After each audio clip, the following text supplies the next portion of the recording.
in tonight. No, it's a little Friday night special. Maybe people might be out and about, but the videos will stick around so you can catch it on YouTube or whatever. Tonight we're going to jump back into FM22, getting back with our Fulham Cottagers, and here we are in April of 2023. So we're still in second season in game, first season in the Premier, and you can take a look over here at how we're doing. For a team that just came up, I mean, we're sitting in a pretty nice position. And, it really... All right, cool. Chris says everything sounds nice so far. We'll see. I'll jump into a match here pretty soon tonight. And so we can see... last time the crowd noise in the background was just awful and, drown out everything else. So we'll keep an eye on that. But anyway, looking at the league position, it just goes to show you, we're competing... nearly competing for, Champions League stuff. I don't think we'll get there, but definitely Euro Cup 2 or whatever. So the beatings we were putting on people last year in the championship was just absurd, and it really shows through here. We can take a look real quick at transfers. We can look at transfer history because I honestly don't know if I've done a whole lot since last time. I believe that I purchased Lorenzo Luca on the last stream. Since then, I did make a big move. I brought in Marcus Edwards. He's actually an English winger, and I like him a lot. There's a lot to like about what's going on here. His concentration isn't great.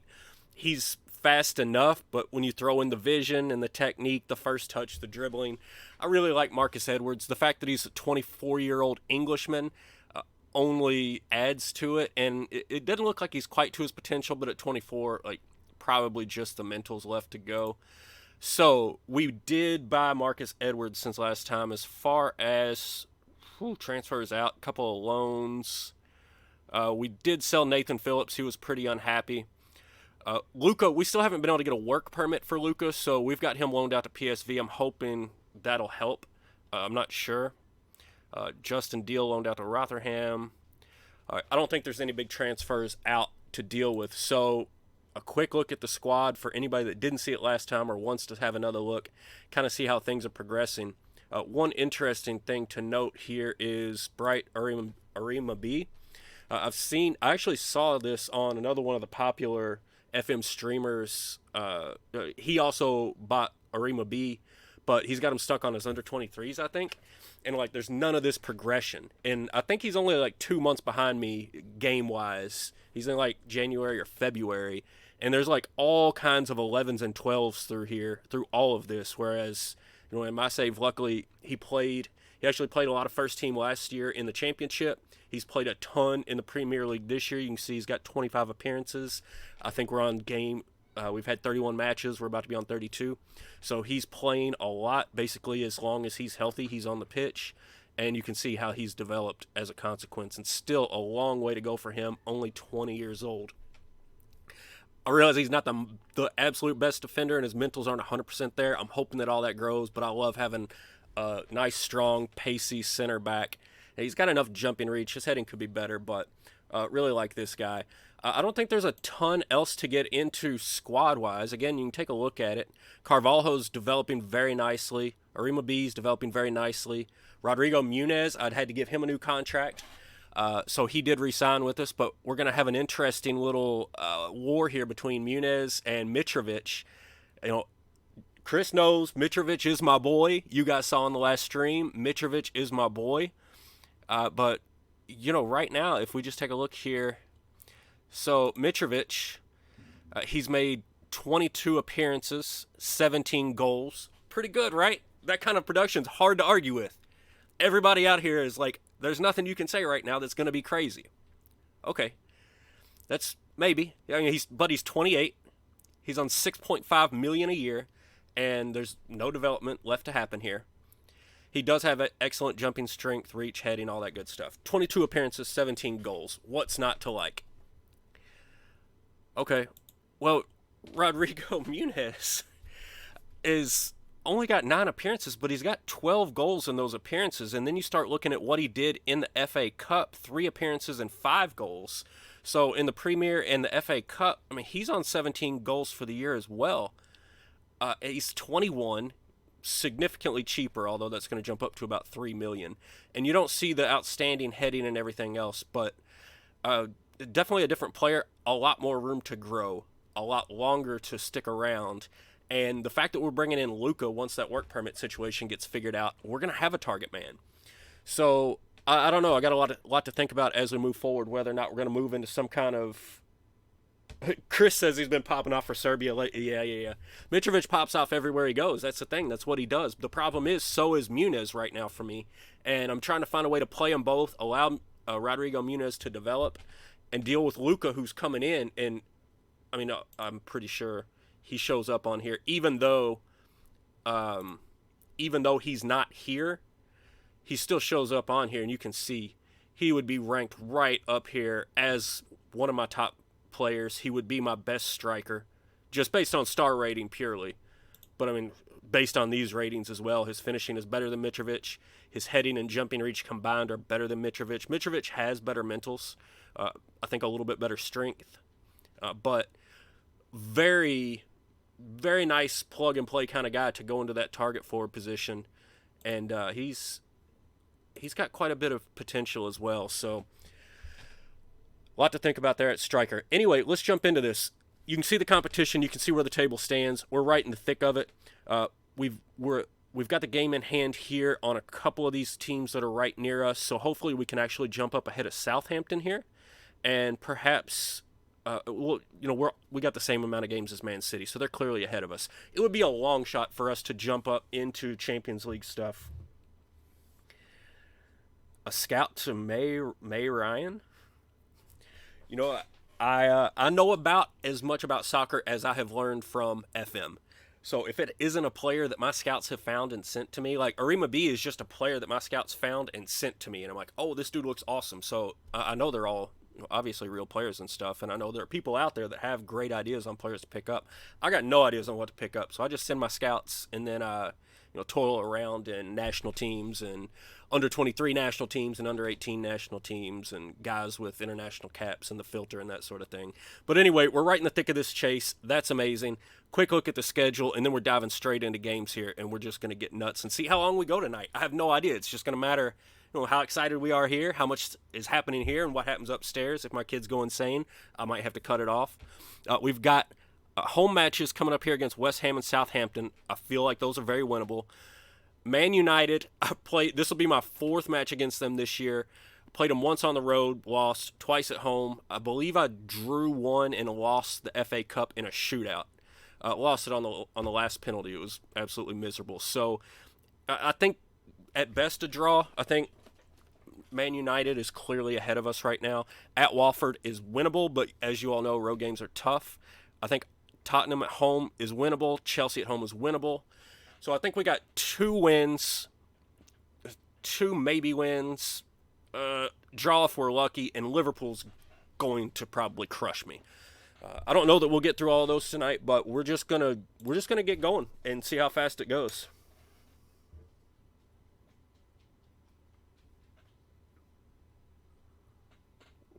All right, so Rodak was our keeper when I got here before I went out and got Levikovic. These monthly staff meetings, I don't seem to get a ton out of them. It seems like if you just get it sent to your email, it's the same as last year. They just changed the structure of it a little bit, and it's interesting for those that like that immersion, I suppose. But I'm trying. You guys know me if you watch any of the Draft Day Sports college basketball. I like to get through seasons, get achievements. And the whole reason I took over a club of this stature, in this zone, whatever, is to build up young players. I like building up the young players and roster building more so than like getting immersed in, we're going to have this meeting or whatever. That doesn't do it for me as much. So not interested in that or that. Nope. Yeah. The scout comes back with an E grade. Let me dig into that. This guy looks promising. Oh, after the match, somebody shout out in chat once we get done with a match or two. If you guys want to pop over and look, I did recently just get my youth recruitment information, and pretty excited about a few of those guys as well. We can check in on Oliver Ford, who was the top prospect out of last year's youth recruitment. And then I think there's actually 2 or 3 players that easily had the potential to be players in the Premier. It tells me this every time, that his defensive position is no longer a weakness, but I would prefer he keep on working on it. All right, let's see. Anything else we want to change here? Yes. I'm not changing my set piece takers. I don't know why. They always recommend like 2 or 3 coaching changes throughout the year, and then they always recommend set piece takers be changed. And I'm like, I set that up before the year. I know who I want to be doing it, so no thanks. Injury risk, Binkovic. Okay. Oh, coming back from an injury. These are the young guys. They're wanting us to go ahead and offer them contracts, so I guess we need to go ahead and get this done now. Oh, but we don't have to look at them just yet. All right, cool. All right, so we're going to get these younger guys under contract real quick. Because I know these 3, and I absolutely want all 3 of them, especially this one. So keep an eye out for him after this next match when we come back and look. Now, I don't mind paying these guys. To some degree. Because I would definitely pay through the nose if I saw them on some scouting report somewhere else. Be yes, please, and be paying out huge transfers and all that kind of good stuff. So let's go ahead and get them under wraps now. Perfect. All right, not worried about any of the other stuff. Let's move. Harry Wilson, a day or 2, he's fine. 7 to 11 days, so I've been talking him up. Arima B goes out and bruises his head. He'll probably miss the West Ham game, but that's all right. We are still fairly, knock on wood somewhere. We're still fairly deep at defensive center, even after sending Nathan Phillips out. We've still got Filip Binkovic. He's going to leave on a free at the end of the year, but we've got him for now, and I don't mind throwing him in whatsoever. They want to move Luke Harris up? Yeah, go for it. Trying to get to the matches here. Let's go, FM.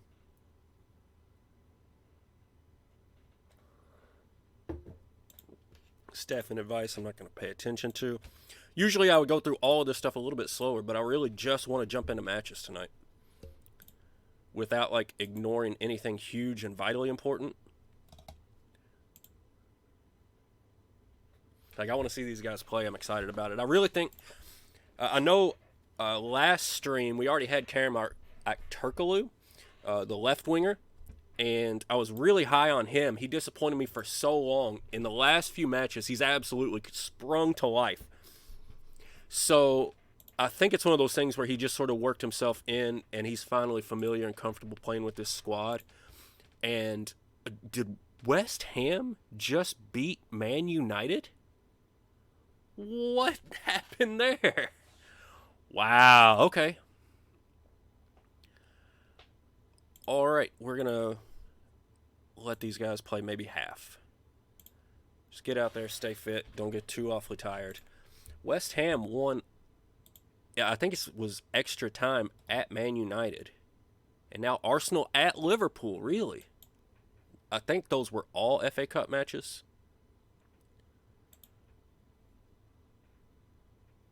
Watford already being relegated. Tough break there, Watford. All right, our training schedule's already set up. Good to go.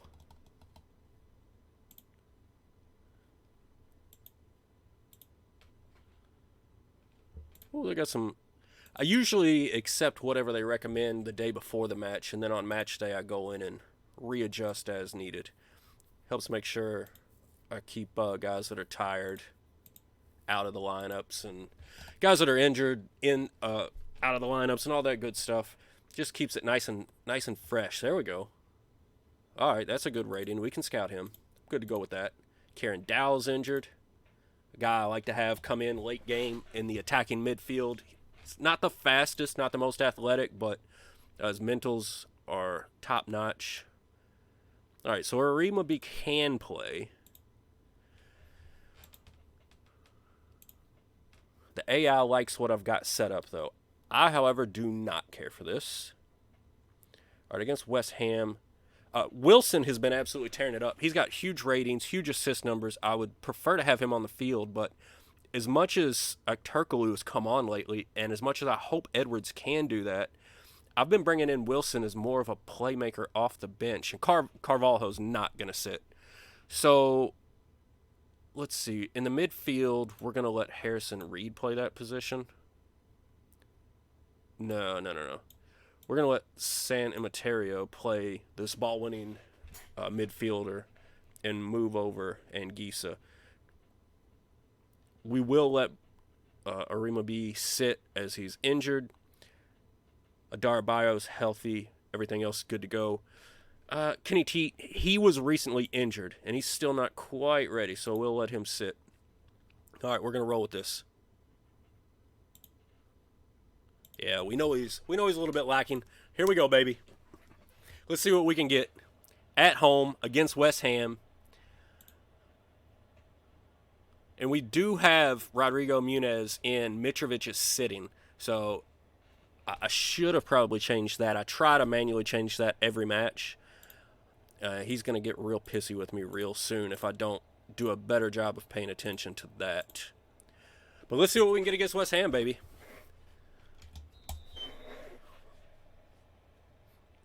And if you're in chat right now, let me know if the match engine is drowning me out totally. I'll go in and fix the volume.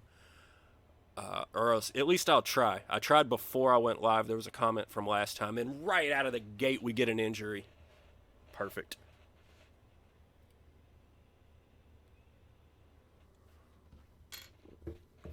All right, so I didn't want to play Kenny Teat just yet, but we don't really have an option, so here we go. Kenny Teat back on the pitch.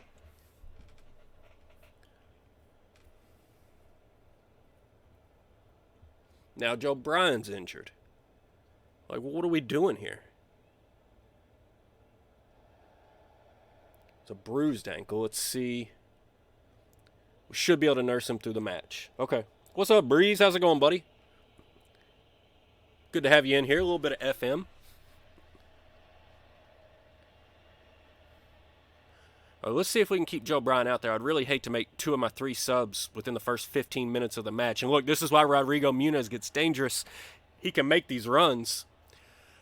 Mitrovic, he gets out there into that position, and he's just like this big lug. He doesn't really have the speed to get moving. So I do like to have that option of having Rodrigo Muniz in there. Van de Beek.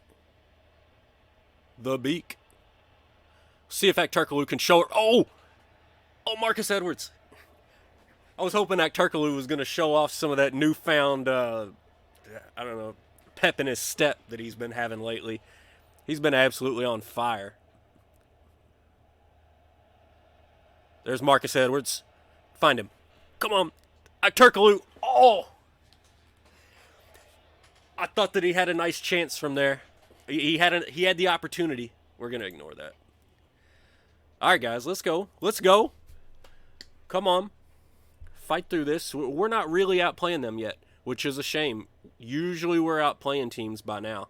At least teams that are lower down in the table when we're at home. And we're really not doing it just yet. So let's hope we get there. Shouldn't be tired. We had a huge rest. We're not very happy about this one. I don't like this. No, we're not going to thrash our arms. But I do not like what I just saw. Hey, you two. I like the effort. Like the effort. Let's get it. Let's get it moving. See if we can't find our sea legs here in this second half of the match.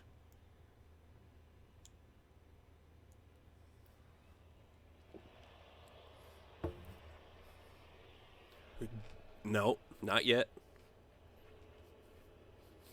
No highlight yet. And you can see, like, Kenny Teat, I mean, okay, he came in 5 minutes into the match, but we're barely into the second half, and he's already getting winded.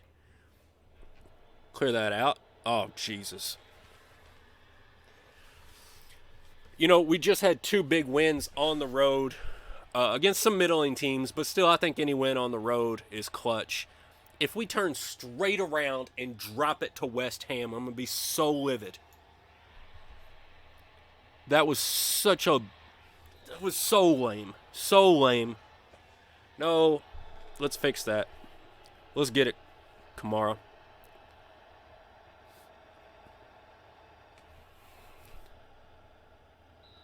All right, take that corner. Now, see, we're really in a spot here because we had to make the change at right back early. Come on, come on, come on.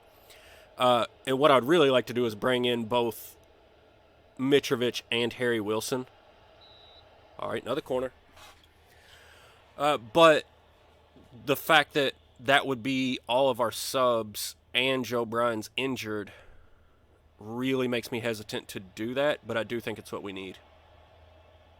So I usually like to give it till 60 minutes, and I absolutely loathe not having a sub left anytime before like 75 minutes. I just feel like you get too injured too often for it to be worth it.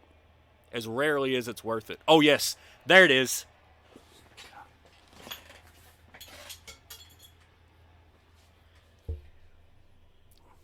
It was right there. That was so nice. Oh, my gosh. That one hurt. That one hurt. That was the exact run I was waiting for the entire game. Okay. Come on, guys. You're getting your chances. You're making things happen.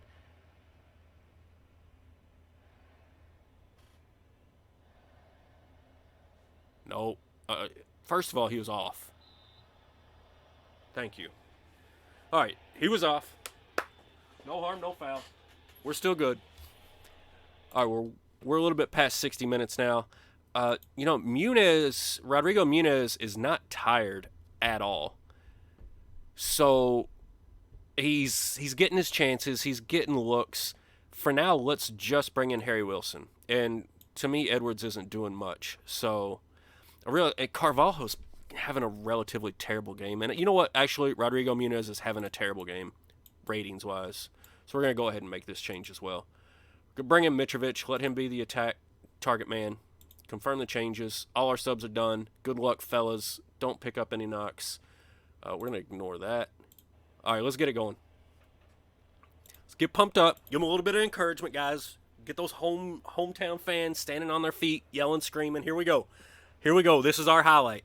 Harry Wilson's going to turn around and find Mitrovic. He's going to do it. I feel it in my bones.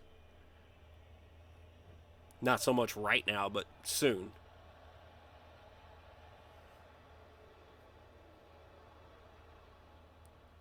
This feels like the proper build-up, right? I would like him to reverse the ball around, maybe get it to a healthy... Oh! Carvalho! Oh! Fabio Carvalho, baby! There it is! The equalizer. Yes, sir. All right, so here we go, boys. 20 minutes. We're level. Let's get out there, get after it, and get this 3 points. Fabio Carvalho. Whoop! Whoop! Right by you, baby. Oh, thank you. Man, I would have been pissed to lose that. Yes, sir. Chris said it. That's a goal. All right, now, we're definitely outplaying them at this point. 15 minutes left. We're at home. We're going to get attacking. Actually, we're going to get real attacking. I do not intend to lose this. Let's go. I was about to give a shout, but looks like we got a highlight coming, so let's check this one out. Feels like another good one. It feels like a good one. Oh. Joe Bryan, everybody looked offsides there. Everybody was offsides.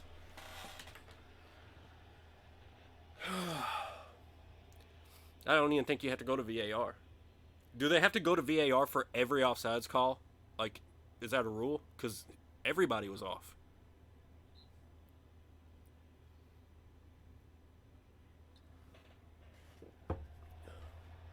Yeah, we don't need to see it. The whole team was offsides.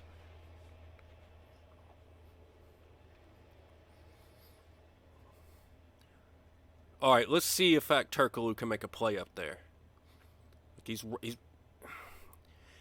got that pass off, took a run, but Anguissa... Oh, Fabio Carvalho again.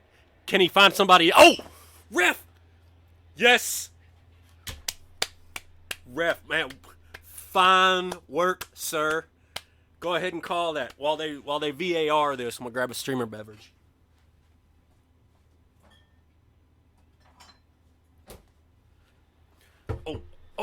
I didn't get here fast enough to change it.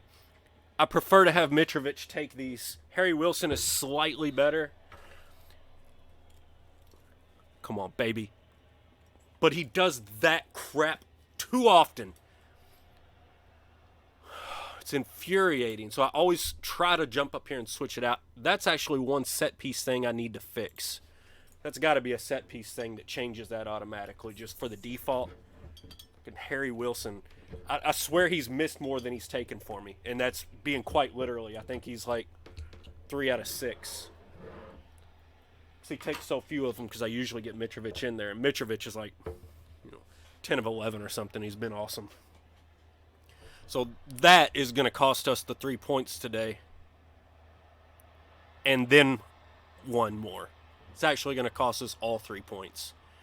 Gave up nonsense at the very end, and we're going to lose to West Ham. This is an absolutely brutal blow. So, starting it off, I thought if everything broke exactly right, we might have a chance at some Champions League. Oh, God. Some Champions League stuff, but we don't now. Like, you can't lose this kind of game unless we pull off a miracle somewhere else. The early injury sucked, but you really hate to blame it on just that. He just didn't play good enough. That's all there is to it.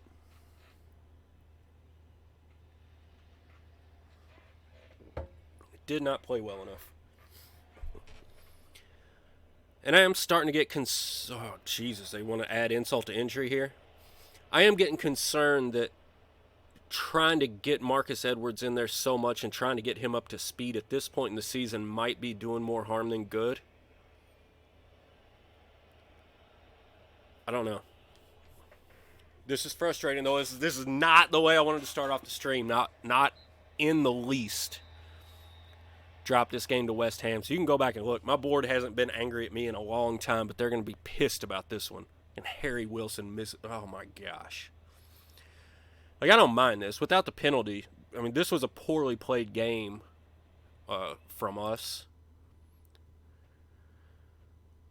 Yeah, we're going to thrash our arms there. That was poor. No other way around it. I mean, you look where we would have been if we had that. Just right there, still pushing Man City. And now we just opened it up and gave him some breathing room, and we dropped ourselves all the way back down to 7th. So we still look strong probably for Euro 2, but yikes. And then we lose Konoplia for 4 to 5 weeks. All right, so, I mean, perfect timing because Kenny Teat had been out. He's back. Joe Bryan will be fine. All right. So we just got to move on from that, You got to watch Club Vision. They're going to be pissed. Upset. Not disappointed. Not very disappointed. They're upset about that one. You know what, board? So am I. I'm very upset about that one. That was nonsense. Complete embarrassment.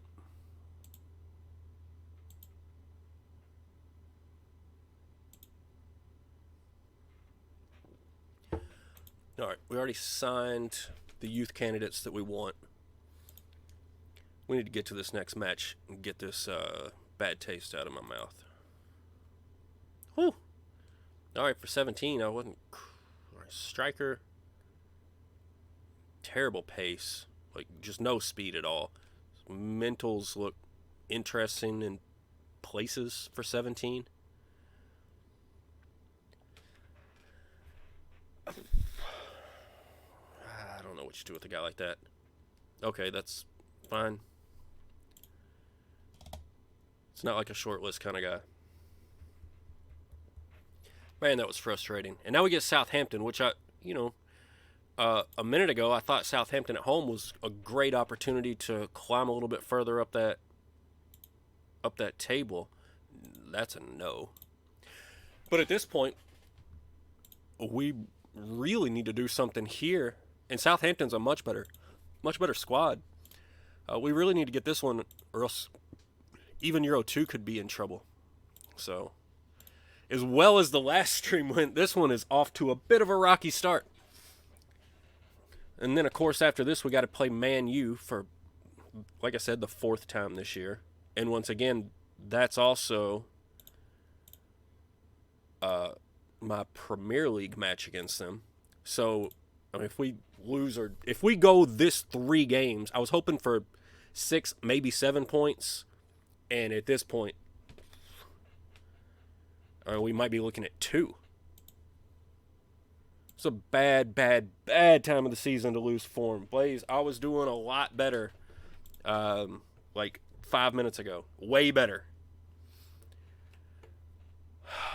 But overall, like, outside of the realm of FM, I'm doing great, buddy. How you doing? Glad to have you in the stream. Trying to get a little bit something different out to the masses. Feel like I put in my fill of draft day sports college basketball over the past year or so, and I'm sure they'll have a new iteration of it out and about soon with college basketball underway. I'm sure I'll jump back into it sooner or later, but right now we're getting a little bit of FM going. This is a relatively new version. I think it just exited the beta last week, 2 weeks ago, something like that. So fairly new for everybody. All right, first change, we're definitely getting Mitrovic in before he loses his mind. He's also one of the team leaders, so it always helps to have some of these captains and vice captains out on the pitch. Starting Wilson, I think that's a great idea. Assuming, let's see how conditioning goes. Harrison Reed, not great looking. So what we might do, let's move Kamara up. Kamara kind of plays all over. He's a bit of a jack of all trades. And we're going to get Alfie Mawson in here. He and Adar Bio have had this long-standing connection. They play very well together, so you're wanting to get into some FM? Hey, it's a great game. So you can just kind of see how we're going through this. All right, we're playing. Let me think through my lineup first, and then I can sing the praises of this wonderful obsession here. Muraton's sitting. Kieran Dow's still hurt. Joe Brown's available at least. Let's swap that out. Bobby Decordova, Reed, whatever. Mitrovic is lacking match sharpness. That shows how much I haven't played him in the past few matches and how angry he probably is. But anyway, yeah, this is a great game. You can kind of see it's got a match engine that's really fun to get into. Once you can get into the numbers, the attributes of the individual players, identify what you need in what position, in what role, that sort of thing. It all comes together sort of quickly after that. But that is definitely a bit of a learning curve. So hit me up on Discord or comments on the YouTube or whatever you want to do. I'm happy to share the limited information that I have. Also happy. Try to early cross there, Carvalho. Couldn't quite get to it. I'm also happy to send you towards the resources that I try to learn from, which will probably be much more beneficial. But I'm not going to pitch that here on the GM Games stream. Here, I'm going to pretend like I'm the expert, and all of this was part of the plan, and I am definitely going to win all the rest of the matches on the stream tonight. That is a guarantee, or else your money back. So, now, Harry Wilson, the man from the corner, and Mitrovic. You see, that's why I wanted to bring in Wilson and Mitrovic. I like to, as I said, I want to get Marcus Edwards involved. I want him to get involved with the team. I really like Mitrovic in late game scenarios where all of that strength, all of that jumping, heading, all of that he can go out there and boss people around who have, like, he's fresh and they're tired. And I just feel like he can boss them around even harder. But Harry Wilson to Alexander Mitrovic, that's a thing for Fulham. That's sort of what we do. And so, not having either of them out there in the starting 11 last match was probably an error. I don't know. It's all a work in progress, right?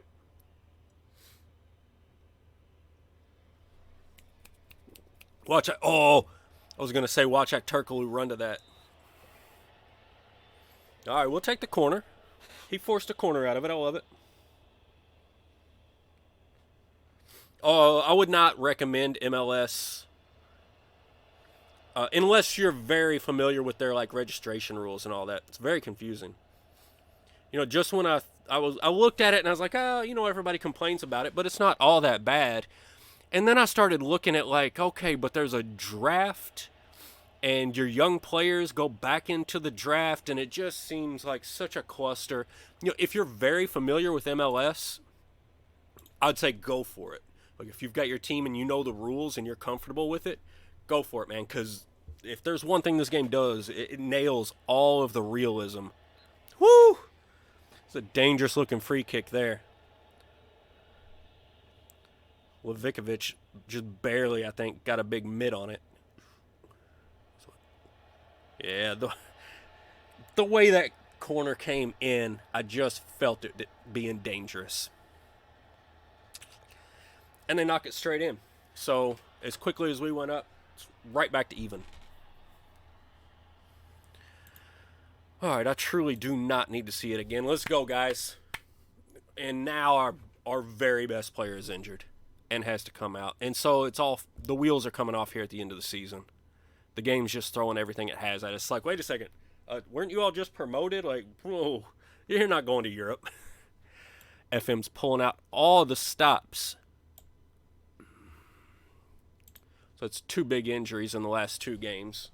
Very annoying. Very, very annoying. Although I guess we have been lucky throughout the rest of the year, so we were probably due. I can't complain all that much, but it's just like, you dangle it right there, and then you just, whoop, not yours. Come on, Harry. Do it to him. Oh, my God. I feel like he was a half step away from having a real good shot there. No, thank you. All right, let's go. We're still even. We can make this happen.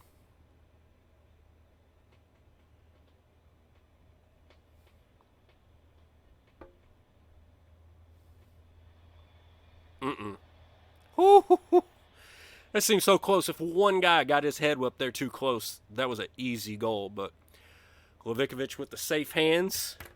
Live to play another day. Going deep. Straight to Carvalho. Nothing doing there yet.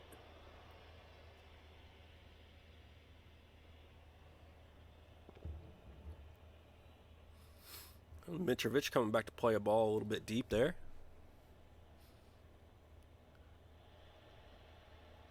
Come on.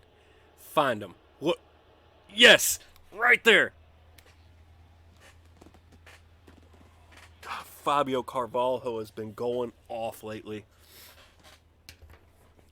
Oh, that hurts. It hurts.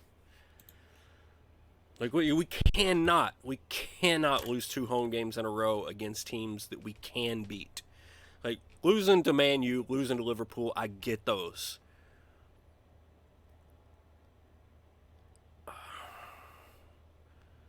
You know what? I don't like what I saw. Figure it out in the second half. Oh my gosh, it's nerve-wracking now. Like, I was playing all day just cool as a cucumber because I was... Like, these sorts of things weren't happening. We were taking care of business at home. We were competing on the road. And we were taking care of the games that we needed to take care of all day. And now we jump up live on stream with a chance to do something interesting, and we're just falling apart. And it hurts my soul a little bit.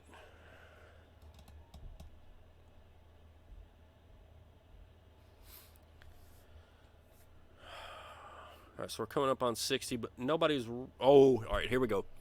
Let's do it. Let's get Harry Wilson to Mitrovic again. No, all right. Send it back to him. Send it back to the corner. Pop. Is he on? No.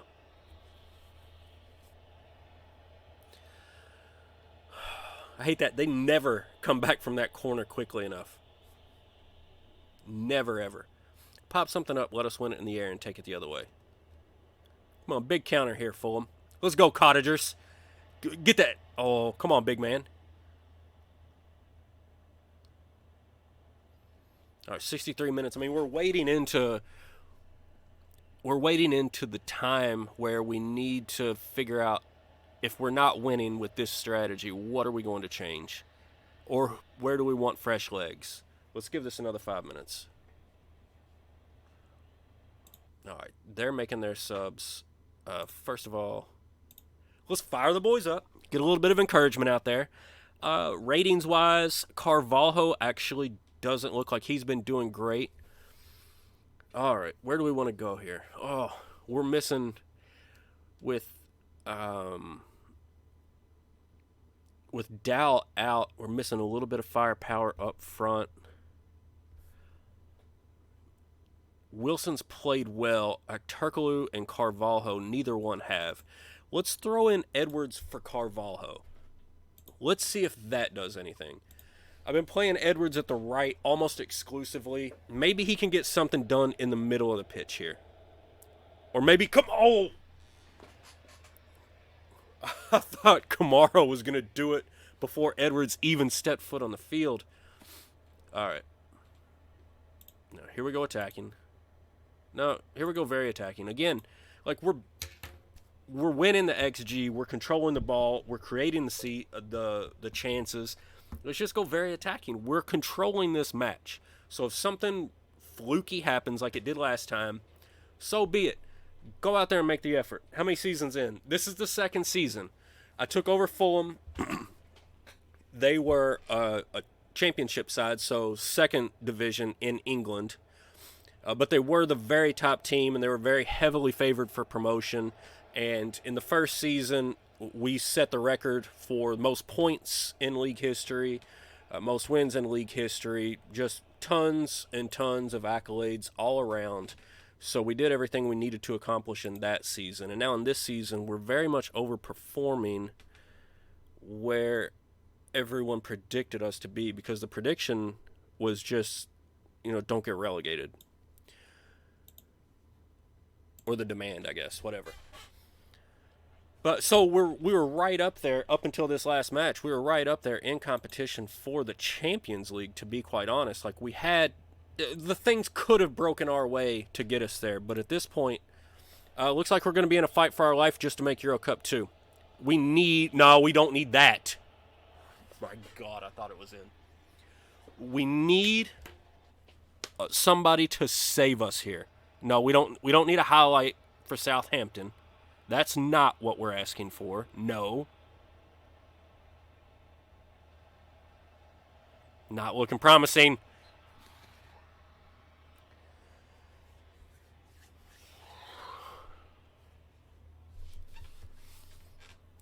We can't lose back-to-back. I thought for sure these were our most winnable 2 games. And if we lose them both, we're in deep trouble. Come on, Marcus. Time to make your impact, buddy. Throw him out. Oh, come on.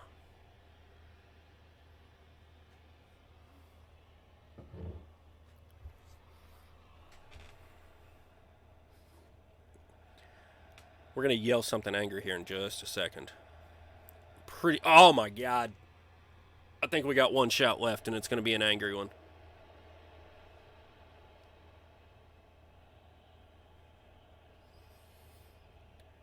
This is like pulling teeth.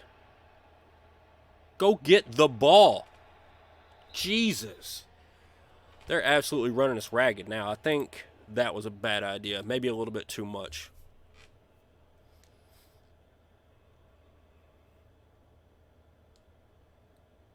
Come on. Clear this out. Look, are they wasting time playing for the draw? They may be. But, I mean, they're making moves, so I don't know why. It doesn't make a whole lot of sense to me. Come on, Marcus, go. Go, look up. Mitrovic, make a run. Mitrovic, make a run. Moraton, make a run. Go get the ball. You need that to score. Oh, my word.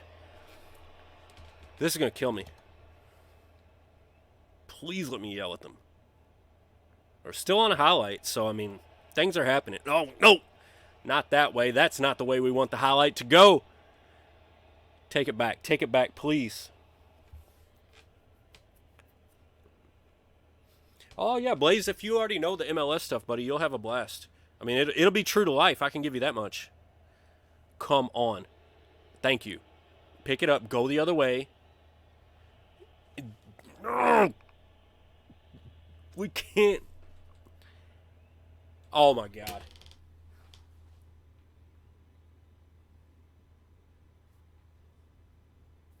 We're gonna lose 2 home games back to back. Two, like, not against Man U, not against Liverpool, not against anybody good. I mean, Southampton's 5th on the table, but if you look at their goal differential this year, it's absolutely putrid.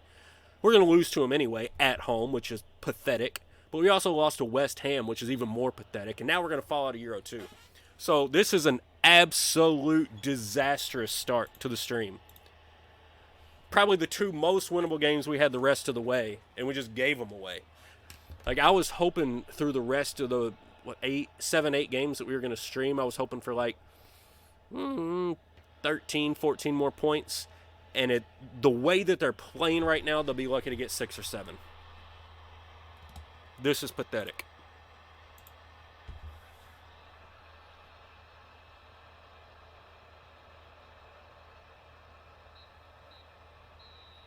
Absolutely pathetic.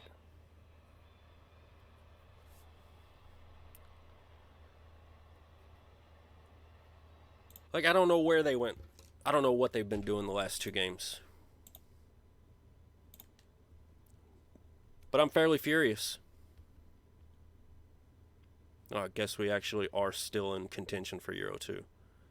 But, like, seriously, if we win 2 home games that are very, very winnable, we're sitting right here at 62 points, at 5th in the table with a little bit of breathing room. And now our best player is out for another month. So that's wonderful. So yeah, injuries, bad play at home. It's all going wrong right now, and you're seeing it live on stream. It's wonderful. I'm having fun. Oh my goodness. All right, let's keep the community outreach, keep the team bonding. You know, we might be having a tough time, guys, but we're a team. Let's keep it together. I don't even want to go look and see what the board's saying because we're about to get beat by Man U. Oh, they're still giving me an A+, but they are pissed about those 2. Look, they're not even disappointed. They're just upset. That's, I'm pretty sure, the worst thing they can be. Upset back to back, and so am I.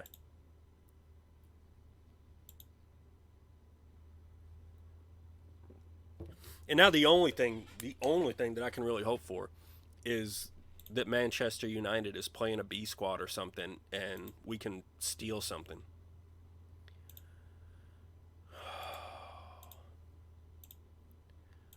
So frustrating to have it all right there within your grasp, and then it just like, where'd it go?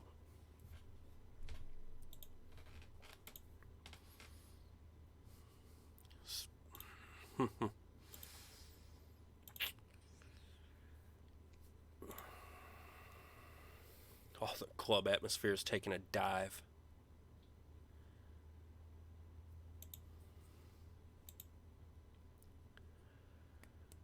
Come on, guys. Let's get this straightened out in a big way against Man U.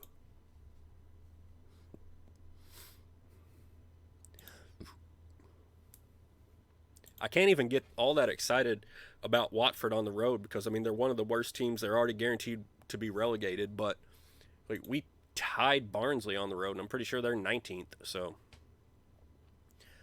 oh yeah, here are the intake guys, the ones that we signed. And so let's get a little bit of good news here on the day. Here is this central defender. So, and keep in mind, he's only 15.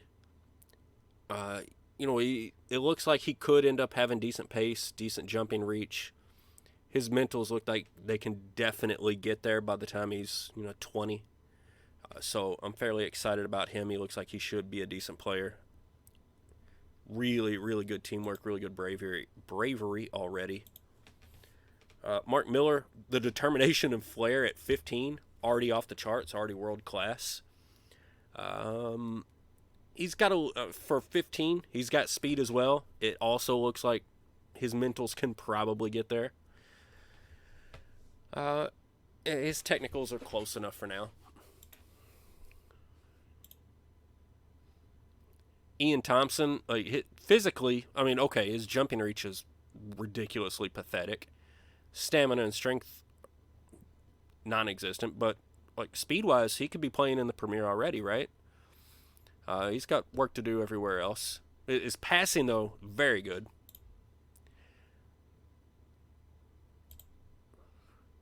And then this one, I'm actually really excited about this guy because, from his mentals, he's very close to, I don't know, like a Sky Bet 1 player, maybe a Championship League sub kind of guy. I mean, look, 12 anticipation, composure and concentration need improvement. Decisions are good, determination's okay. Vision and passing at 13 and 14. As a 15-year-old, I'm excited. I'm very excited about him. And then here's Marlon Keane. I mean, he's also great. Good enough, whatever. All right, I'm pissed. I got to get back in. I've got to go win a match. We just lost the 2 dumbest losses of the entire season. But those are the worst 2 losses of my entire 2 years so far. Just straight up. I've not lost 2 matches like that. Maybe not even as much as the Southampton match. But the West Ham match was pathetic. No other way around that. And now we're getting into the spot where we're starting to lose guys to injury. Now we don't have a replacement for Kenny Teat. We can probably get Arima B off the pitch. But all of these things are just stacking up to be awful for us right now. Harry Wilson's got to be fitness tested. All right, let's get Binkovic out there. God, and they want. Where's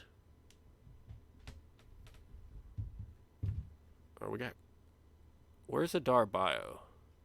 Oh, he's tired too. Okay. Oh my lord. So Moritan and Decordova-Reid are actually, especially Decordova-Reid, he's actually in shape somewhat and in good condition, whereas really most of the rest of the team is not. We're going to let him play in the center, and we're going to rest Carvalho.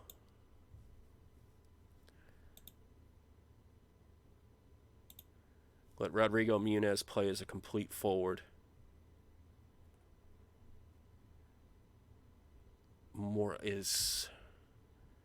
Yeah, we'll go ahead and rest Akturkoglu here as well. There's no sense going balls to the wall against Man U. We're going to probably get beat down. Let's also let Mawson play.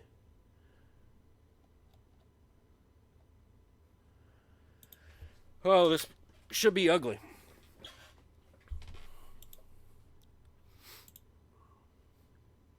We're just rotating through the entire team, basically.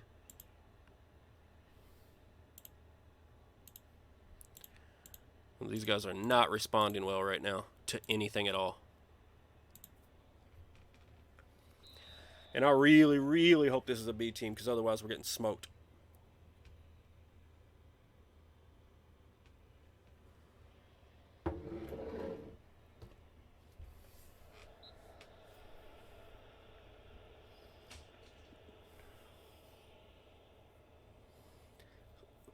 And we only have about 4 or 5 of our A team out there, so if they got their whole A team, it's going to be... Oh, Mawson! You can always tell. This is one of the things if you're looking at these corner kicks. If you get somebody that takes off sprinting like that at the exact right time, that's a goal every time. You can just guarantee it. It's not going to show you the angle, I don't think, but you can see how hard he was coming. That's a goal every time. All right, so a nice little freebie there early. You know what? You might be right, Chris. It might be when we least expect it. I doubt it. I think that was rather fluky. And there's Ronaldo. So Doesn't look like much of a B team to me. Ronaldo's difficult to deal with, let's call it that. Decordova-Reid. Can he make something happen? No. It's a good effort De Gea got over there.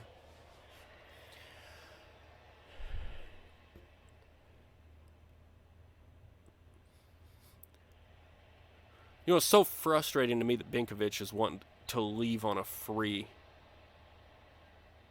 I was so excited about him when I brought him in, and then like one of these weird promises that you make, I just randomly, accidentally broke the promise, and it's never been able to be fixed. Now he hates us.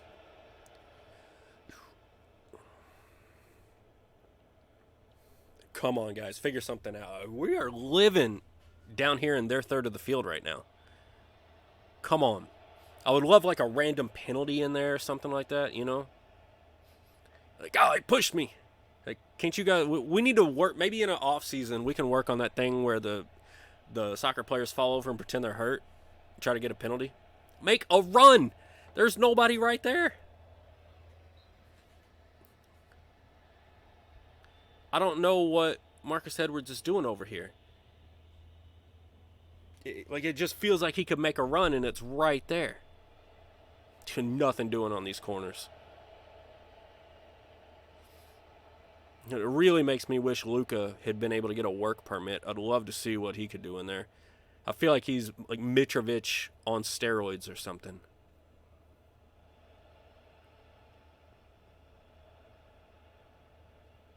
Oh, come on. Oh. You can't pick out a pass in there. You got to give that up? Are you kidding me? Oh, my God. See, like I said, the early goal, 100% fluke. This is very much their A team, and they're going to smoke us. And that's going to be 3 straight losses at home. On stream. You saw it here first.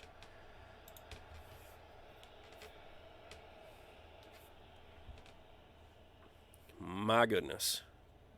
Come on, guys. Figure something out. Again, I don't know how Decordova-Reid is getting these runs, but he keeps finding a way to get up there, so let's let him keep doing his thing, you know? Please.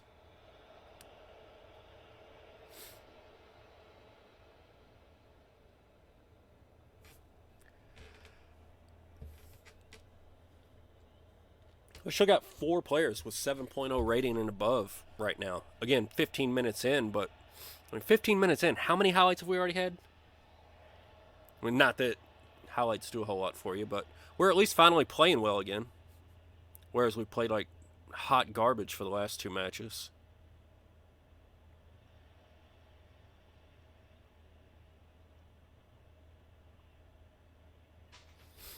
Maybe that first team just needed a bit of a break, right? Come on. Come on, Reed. Oh. God.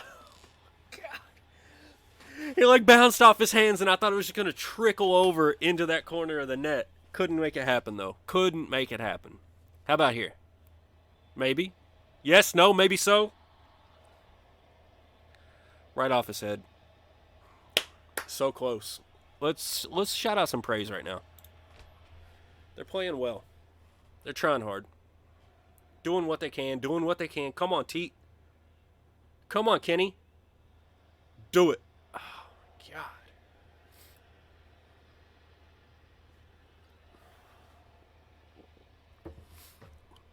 I actually thought he was offsides, even if he did do something. And watch, now they're going to get something quick and cheap.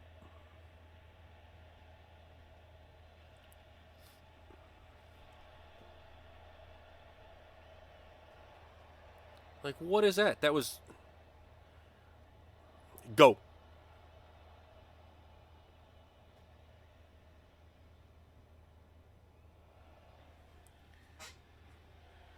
Well, we tried to give up something easy, but they missed Ronaldo making a run, thankfully, somehow. I don't know why, if you're on offense, you wouldn't look to, I don't know, Ronaldo. But they didn't, so Benkovic clears it out. Nice work.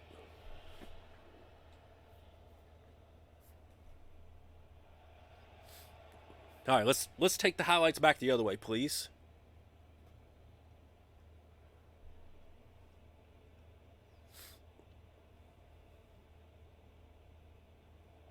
You just giving it away? Like, if we could get through this first half up a goal, maybe I would think there was something to this, but it really just looks like we controlled the match pretty well early. I think they've probably found their legs here, and we're going to be in for about what we expected to be in for.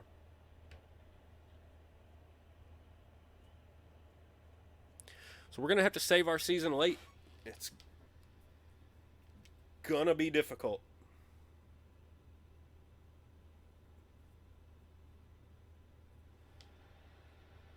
Clear that away. Come on. At least get to the half even. Do it for me, please. You absolutely sucked in the last two matches.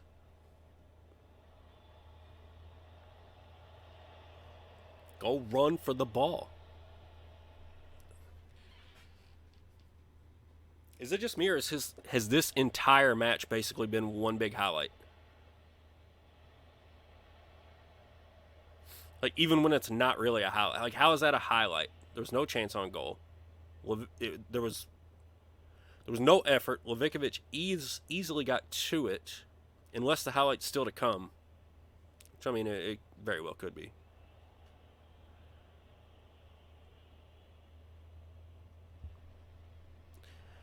Yep, there it is. Let him run right by you. Levikovich thankfully throws up a hand. Now we got to deal with another corner.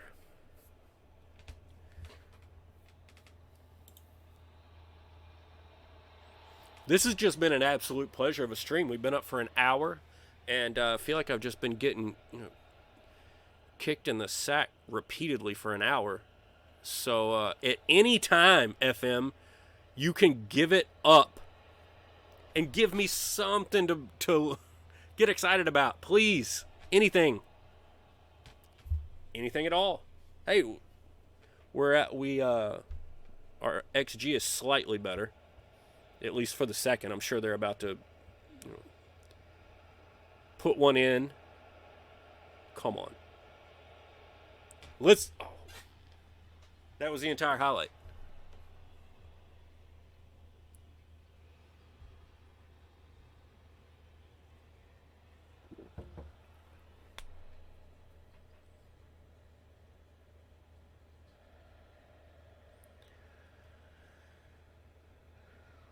Oh, my word. They're absolutely putting it on us right now. Come on, guys. Fire it up.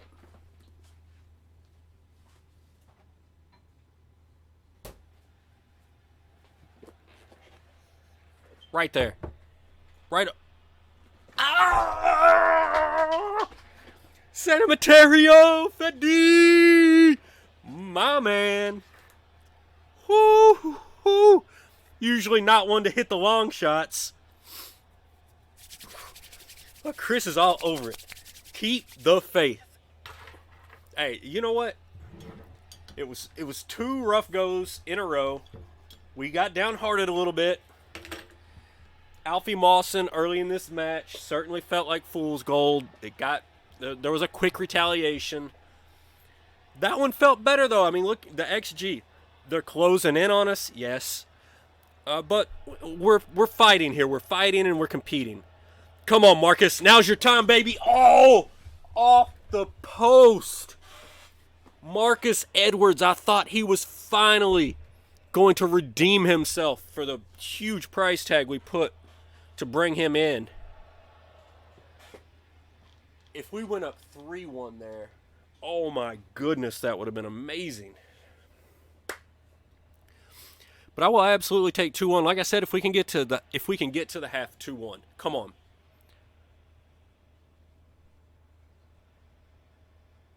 Don't let that happen. There we go. There we go. That's a way to fight. And that exact scenario is why I like to have real nice pacey center backs.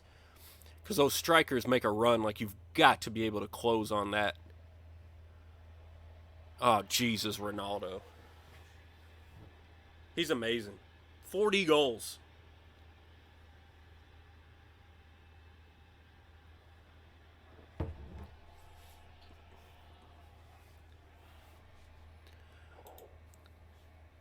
I mean, I don't need to see it again to know he's a magician. All right, guys, come on.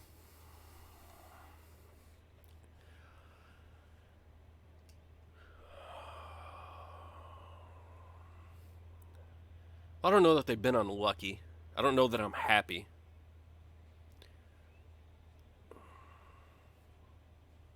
All right, we're happy. Ish. Happy-ish. How about that? Now, at least we're not losing 2-0.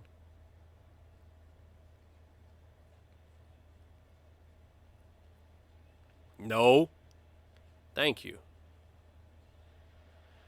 And then we do that again. How many times are we going to let Greenwood make a run like that? Of course they're enjoying themselves. They're just making runs and getting one-on-ones with the keeper over and over, and it's infuriating. All right, I'm keeping the faith, though, Chris. I'm keeping the faith. The faith is strong. Come on.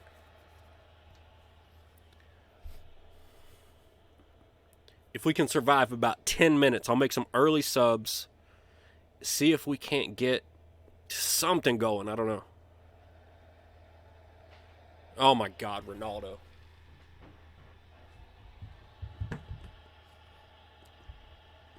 Yeah, I mean, I never really called it a rebuild. I think Chris took it as a rebuild when he built the graphic just because they weren't in the Premier. But, like, I haven't rebuilt much of this club at all. If you look out there, I mean, other than us getting dominated by Ronaldo, Rodrigo Muniz, Decordova Reed, Harrison Reed, Joe Bryan, Alfie Mawson, Kenny Teat, all those guys were already on there. The one place that I definitely thought that Fulham needed a rebuild was the keeper position. I wasn't crazy about that. I really like Levikovich better than Marek Rodak. Whoever the keeper was when I took over. Oh, actually, you know what? The keeper when I took over was a 33-year-old with, like, one name, like Fabuliso or I don't remember, Fabricio. I don't remember exactly, but I didn't think their keeper was great, so I thought Levikovich was a great addition. Outside of that, bringing the midfielder back when the I mean he's whatever. I thought Levikovich was a big upgrade, but the biggest improvement to this team from year 1 to year 2 was bringing back the midfielder that's on loan in Italy or Spain, I think. Zambal Anguissa.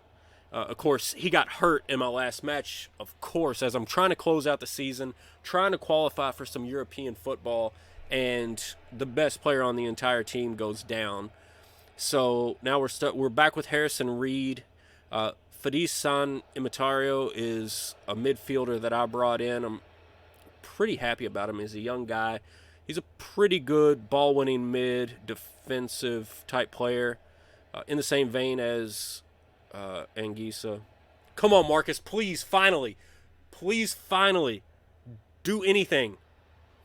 I paid $30 million for Marcus Edwards, brought him in, and Rodak's a wanker in real life. Well, I hope it's Rodak that you're talking about because I very much benched him. All right, 63 minutes in here. We're down 1. They're running us ragged.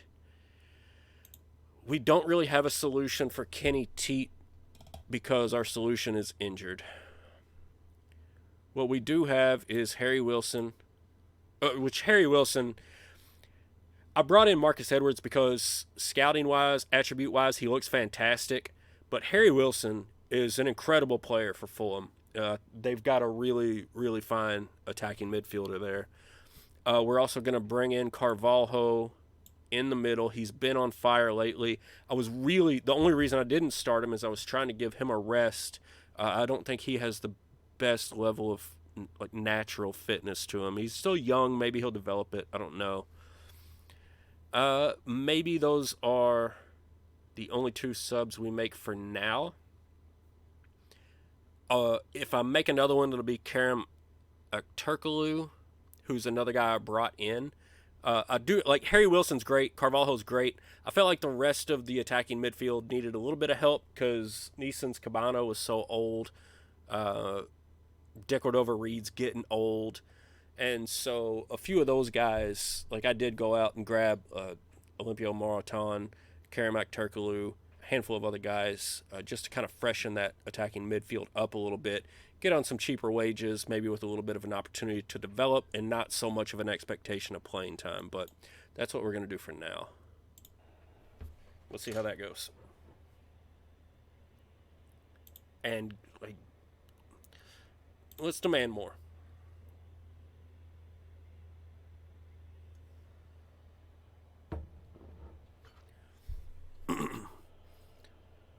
Like coming in, I swear, I thought out of these 3 games we had a potential for 7, and now if we can even get 1, I'll be thrilled. But the West Ham one still is the worst one that makes me so very, very angry. Come on, Joe. Pick something out across the middle, Joe. Carvalho! Fabio Carvalho is a man among men. That was inspired. Very much so. Back to level here in the 74th minute. Joe Brown gets it down here deep in the corner, comes across, and Fabio Carvalho. That's fantastic. There was exactly enough room for one soccer ball to go in the very corner of that net. And it went exactly where it had to go. That was amazing. Thank you. Thank you, Fabio. Such a great young player. Oh, come on. You can't give that away. Get on that. Turn it around. Turn it around.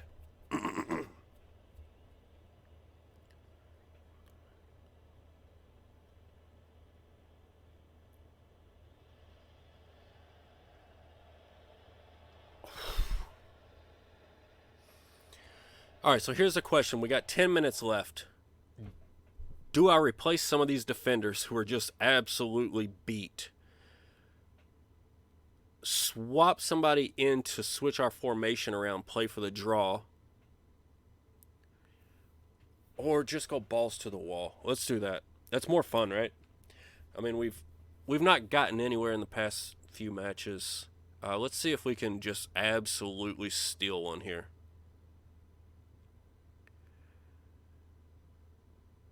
Carvalho from Mirton. Mitrovic from Mirton. Move him up. I want him over here.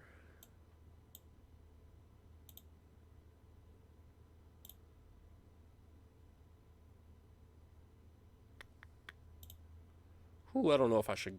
Yeah, I'll go attacking. We're at home. What the hell? You only live once, right? Let's see what we got. Yeah, that's exactly the thing, Chris. That's what I love about it. It's anxiety every time that the highlight pops up because you never know which way it's going. It can just swing wildly. Like, this isn't great because I feel like they're going to build up and make an attack here. But at the same time, they could turn it over just like that. We could jump up, grab it, go the other way. No problem. But it probably isn't going to happen. Yeah, God. Bless, that was so close. Let's get it, guys. You got the big lug up there. You got Rodrigo Muniz making runs. Come on. No. Jesus, Levikovic is saving our lives. All right. He was off anyway, so we're good.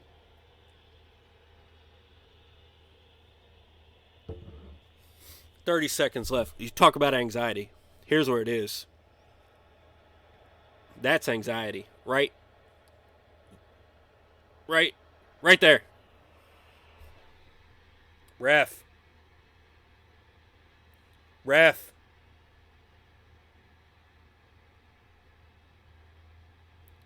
Save our point, ref.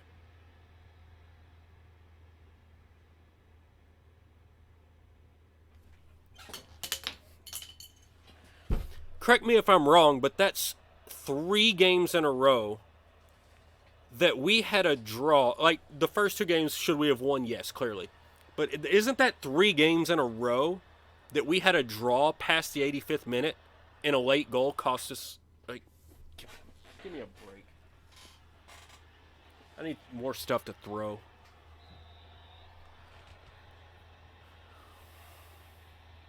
So we're going to go a 3-game stretch where we could have gotten 7 points, and we're going to get 0. And that's how you go from Ultimate Champions League football to not even playing in Europe and being mid-table garbage. Pathetic. Unbelievable.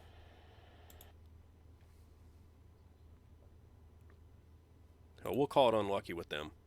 That's a good team. If they, like, I can't be mad about losing to Man U, but come on. We still have a shot. Like, we have no shot at getting up here anymore.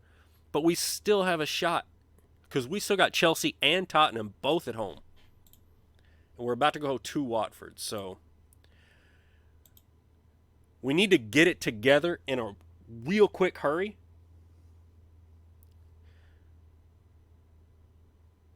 We need to get it together in a hurry, but everything that we want to do is still out there. Check this schedule. So, oh, Jesus. Back to the schedule.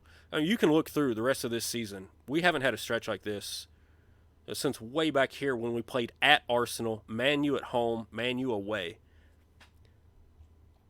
And then we do it at home against West Ham, at home against Southampton, and then Man U. All 3 of them given away late. Deep breaths. 4 games to go. We still got a shot. Yeah, I do think we should hold a team meeting.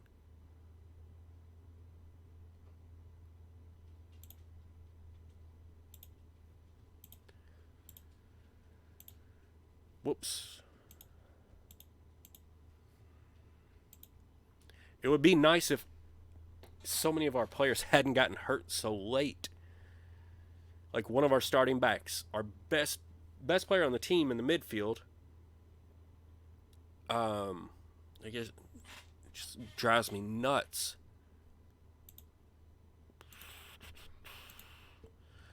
All right, we're decent favorites here, but man, like away games are a real crapshoot. You hate to leave it to away games, but we've been much better on the road lately than we were at home during that 3-game stretch. So maybe we just need to get away from the home stadium for a minute.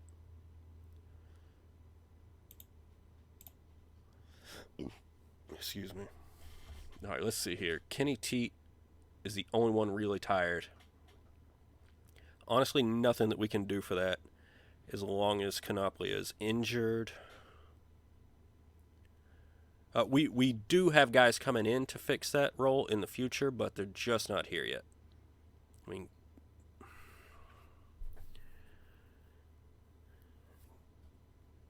let's get the big man up here. Make sure he's getting his time.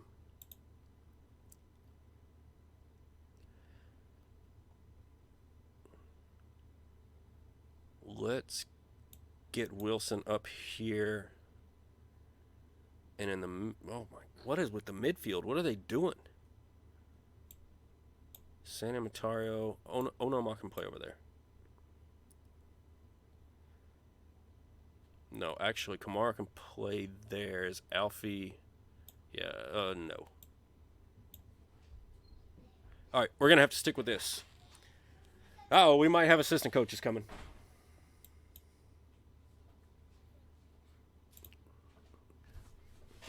Yeah, I think we've had some people in and out, Chris, and it's all right. We had most of what we had from last time came from YouTube, and we'll see.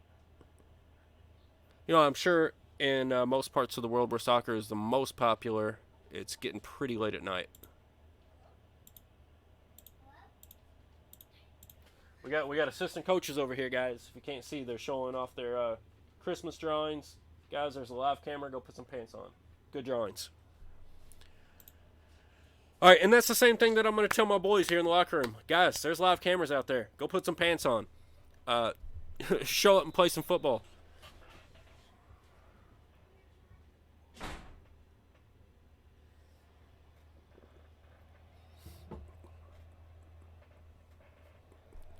Turkaloo gets a big cross early to Wilson. Yes! That's what I'm talking about. 18 seconds in. Turkaloo puts one across. It just falls down. Defender missed it. There we go. You know, that's what happens when you play teams that are headed for relegation. Just goofy stuff. All right. All right, that's wonderful. That's what we needed. You know, we can pull this out, folks. Keep the faith. We had a bad streak. Everybody's entitled to a few bad games here and there.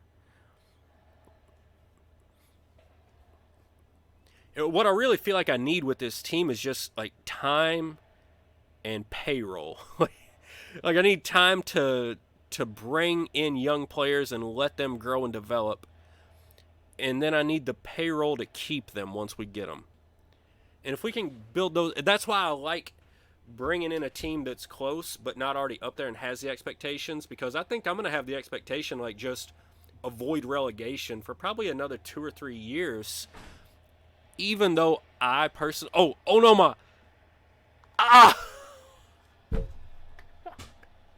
so close. All right, but anyway, I've got higher expectations. Season.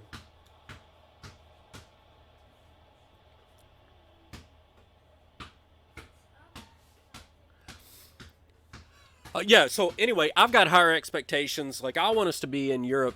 I want us to be in Euro 2 at least, if not, like, competing for those UCL spots.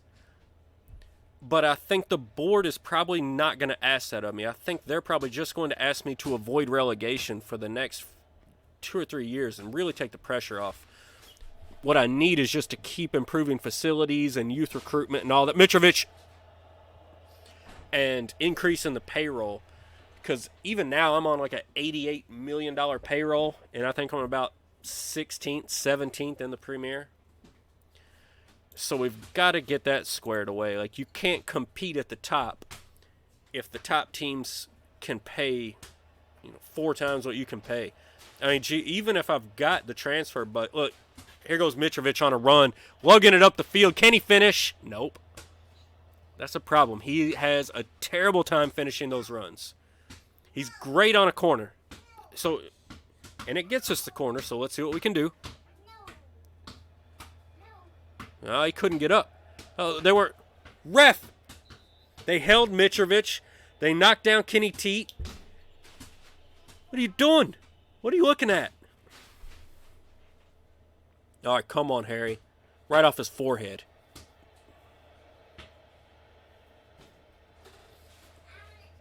All right, but at the very least, we finally look good in a match that we should look good in. So let's just keep this up and not give up anything stupid, please.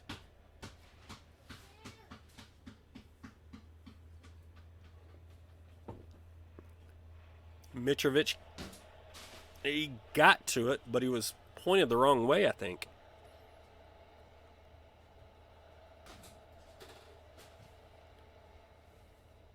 All right, work that around. Get it. Mitrovic. Oh, my word.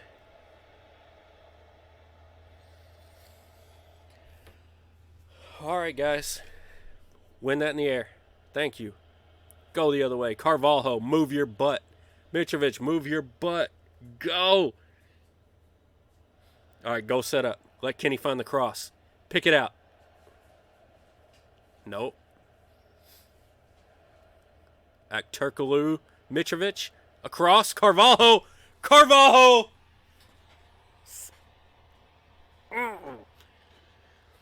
Ooh, that's like at least 3 players on the team that has 15 goals on the year. Carvalho, Mitrovic, Rodrigo Muniz all have at least 15 goals.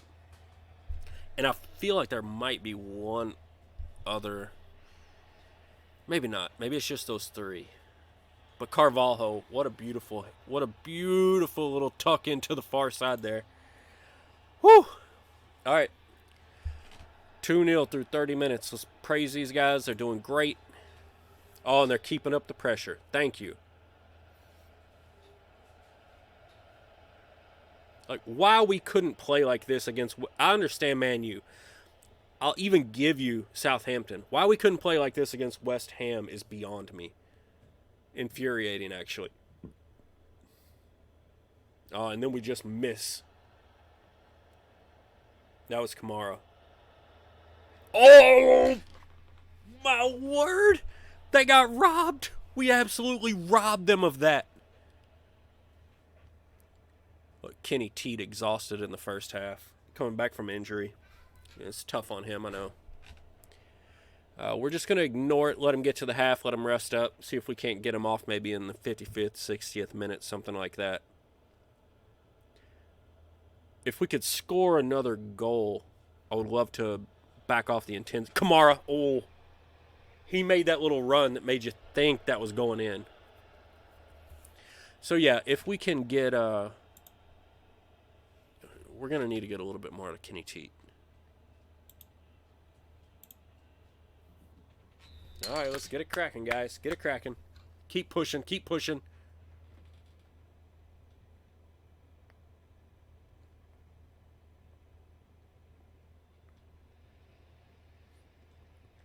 Well, poor Watford's going to get sent down to the championship. I don't know when they'll be back. They got brutalized this year.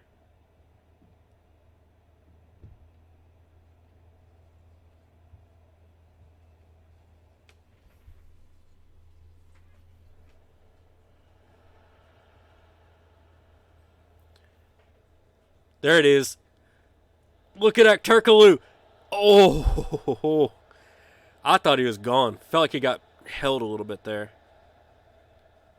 A Noma sent in a long one. Turkaloo. Looking around now to the far side. Kenny Teat, what you got? What do you see? Nothing. He's got nothing. He sees nothing. I need to improve my... Oh, I need to improve my fullbacks.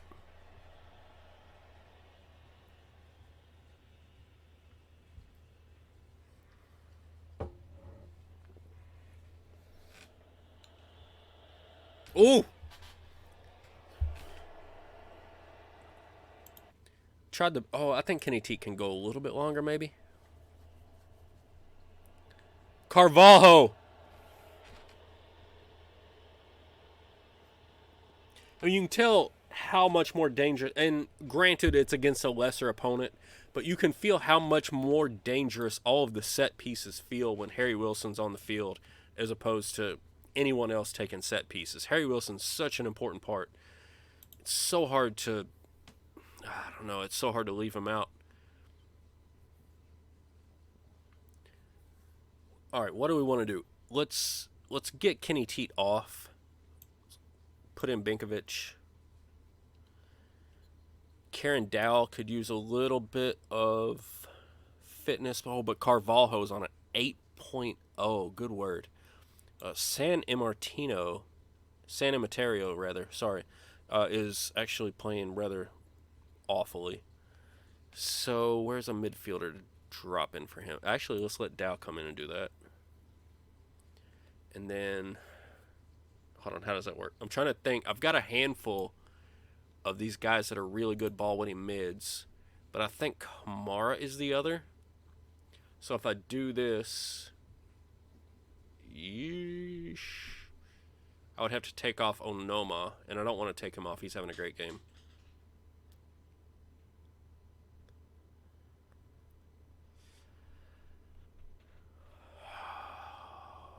Let's just do the one sub that we know we want for now and keep pushing. See what happens.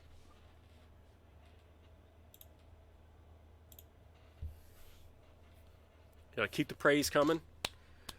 Everybody having great games out there except for San Emeterio.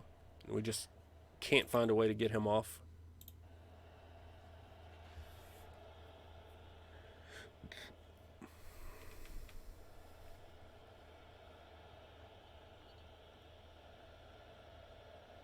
I think it's going to be to bring on Alfie Mawson. That's how we get him off.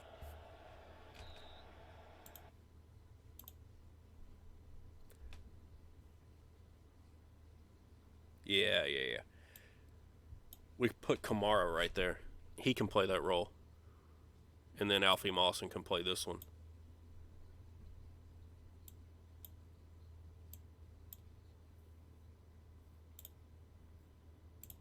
There we go. Now we're cooking.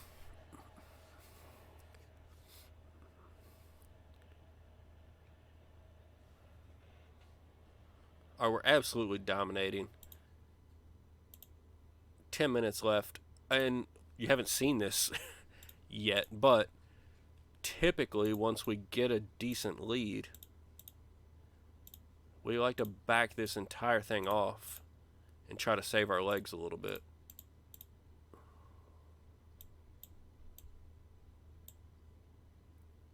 And we got 5 minutes. If we give up 2 goals, we've done something horribly wrong. Now let's get a little bit of praise out there, get the boys fired up, sit back, let them try to penetrate what we've got going on. I don't see it happening. Here comes a corner. Game's over shortly, though. So, like, really, one clearance, it's absolutely done. There we go. So they got 30 seconds for 2 goals. Good luck.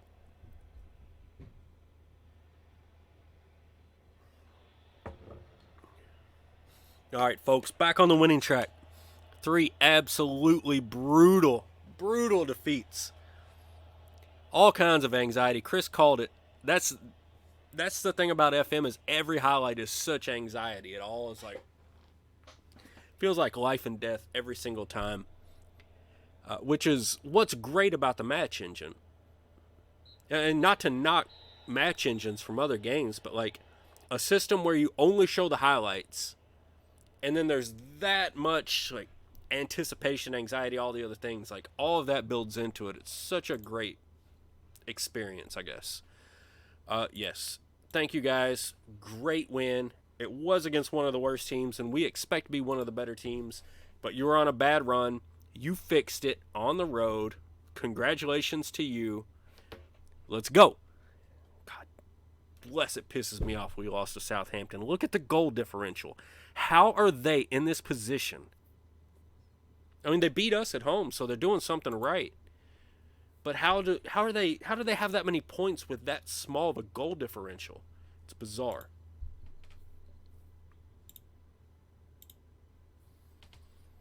All right, now we come up on the 3 most important games of the entire season. Tottenham at home. Actually 2. Tottenham at home. Liverpool on the road. That's a loss. And then Chelsea at home. Man, you won at Southampton. Interesting. Just 3 to go. Oh, my goodness. This is so frustrating. It's nice to still have the full backing of the board. Barnsley falls. They're getting relegated. Lost to Leeds. Okay.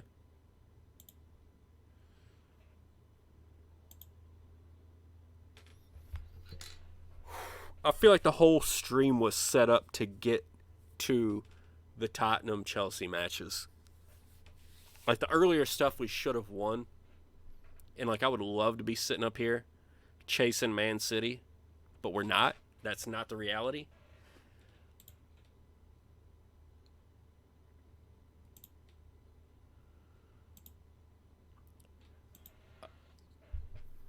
Hold on. I'll finish my thought. But yeah, that's just not the reality right now. We blew it in a couple of games, and, you know, we hadn't blown it all season. We blew it in a couple of games. Bubba Jr., what's up, buddy? How goes? Oh, wait. So you wanted to do the Kansas City save, but now you're doing Newcastle, right? You're doing a Newcastle save. How's that going? Yeah, Chris, hey, 7th is nice. I'm not going to complain about it. We just got promoted, and we're in 7th. And it's not like we just got promoted into the, Netherlands First Division. We just got promoted into the English Premier League. You've probably heard of it. And we're 7th, so that's not shabby. especially considering what we've got coming, all of the talent that we have coming up. Like, we are, like, I'm slowly shedding the older players and the older salaries and bringing in newer players that are at least as good, if not slightly better. And that's definitely just a process. There's Rodrigo Muniz grabbing the English Premier Division Young Player of the Month. 4 appearances, 4 goals, average rating of 7.43. And I don't want to brag, but Fabio Carvalho was 3rd. So Fulham had exactly what I was just saying. We're trying to bring up young players. We're trying to grow and develop as a team. 2 of the top 3 young players of the month in the EPL. So there you go. That's what we're doing here. Bright Ariambi. The way this dude trains is ridiculous. I don't know if it's just this save, if I'm like just blessed with him in this save. Look at his ratings, man. He's still just growing exponentially. Such a great player. Love to have him on the squad. But guys, it's about to get real in about 4 days. When Tottenham comes in, this is getting dead serious.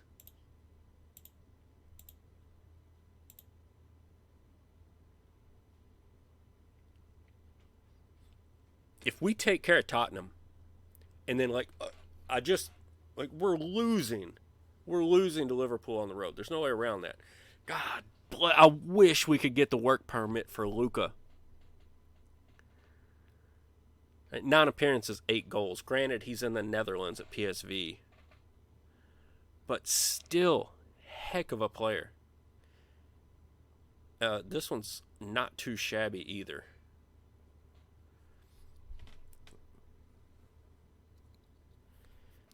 And I'm looking at Odilon Kosunu, and I'm pretty sure that was a transfer in. And I think I had work permit trouble with him earlier as well. But this is definitely an answer at right back. I mean, what's he lacking? Mentals across the board, decisions could be better. Teamwork could be better. As a right back, he's good enough defensively. I'd like to see better work rate and work rate and actually maybe crossing. But that's a right back. So as long as he's got a work permit, he's coming back next year. At the very least, he'll be a depth position. Oliver Ford, this was the top youth intake player from last year. I mean, you can see he's got a handful of attributes that are pretty special. As of now, he's 17, so we just stick him down there in the youth and let him keep growing. Bubba, let's see what Bubba says. Yeah, he's on Newcastle. Oh, you're still in February. 5 points out of first.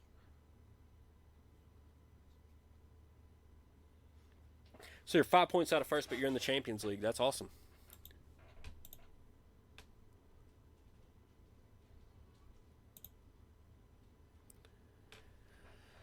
Ivan Sanchez on the right, even as a 17-year-old, even with a lot of room to grow. Not too crazy about any of that. Not spectacularly fast. Not spectacular at anything else. Thanks, but no thanks. Now, Sesko, this is a wonder kid. He's amazing. I just don't believe this transfer value. I don't think it's accurate. I've made an inquiry, and they told me to piss off. I don't have the money right now. We're just going to leave him on the short list and see if we can grab him. Because, I mean, the dude, look at the physicals. The physicals on him are what's outstanding. The mentals are good enough. The trifecta here for the striker is good enough. The physicals are outstanding. And he's 19. That's a star right there. So we're going to keep him on the list, see if we can't grab him next year. Once we get a little bit more of a transfer budget again, we're going to make an offer on Sesko. I doubt that it's accepted because, I mean, if I was Salzburg or whoever it is that has him on a contract, I'd be asking for like 70, 80 million for the dude. But no.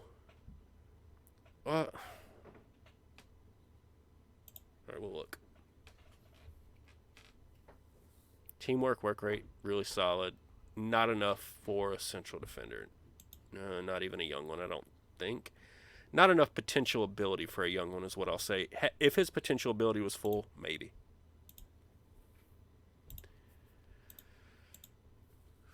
All right, Tottenham's favored.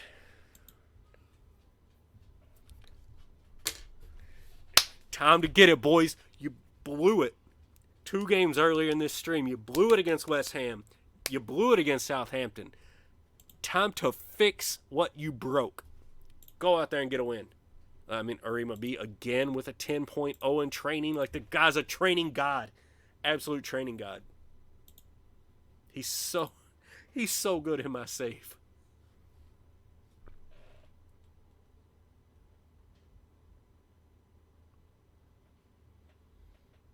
Oh, you had Man City grab Erling Haaland in the summer as well. How much did they pay for him in your save? I've seen saves where he's been bought into the EPL for as little as like 120, 130.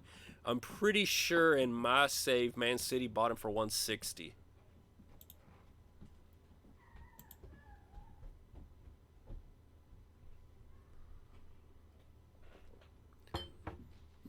All right, Canoply is not ready for a fitness test yet.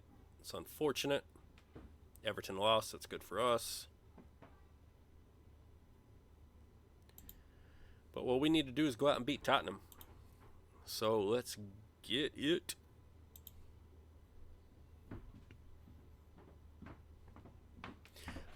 All right, so they want us to play Edwards on the left instead of Turkoglu, which I'm not opposed to.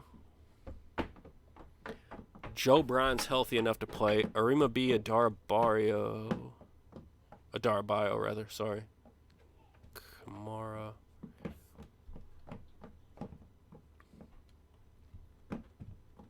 That's still at least a week on Zambo and Gisa. So, yeah, San Emeterio.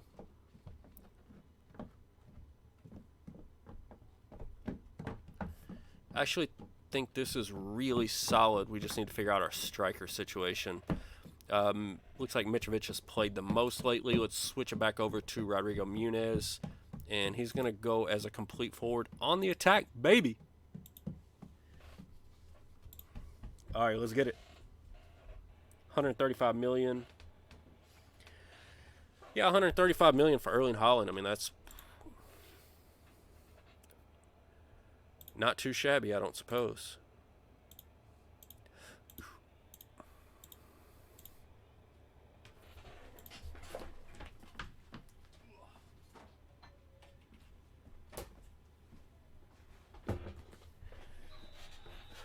All right, guys.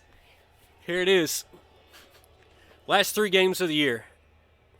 The Liverpool game, I'm completely just conceding before we get to it.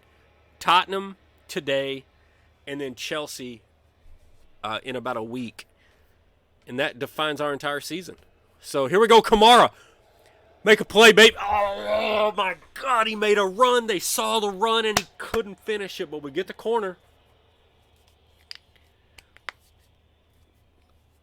Well, that seems cheap for Mbappe. Kylian Mbappe. Forget. Oh! Rodrigo Muniz! That's why I love the man. It's so hard to pick between he and Mitrovic. And then when you see Luka coming in behind him, when you see Justin Thiel from Germany coming in behind him, like, Fulham's future at the striker position is relatively set. At least as far as I'm concerned.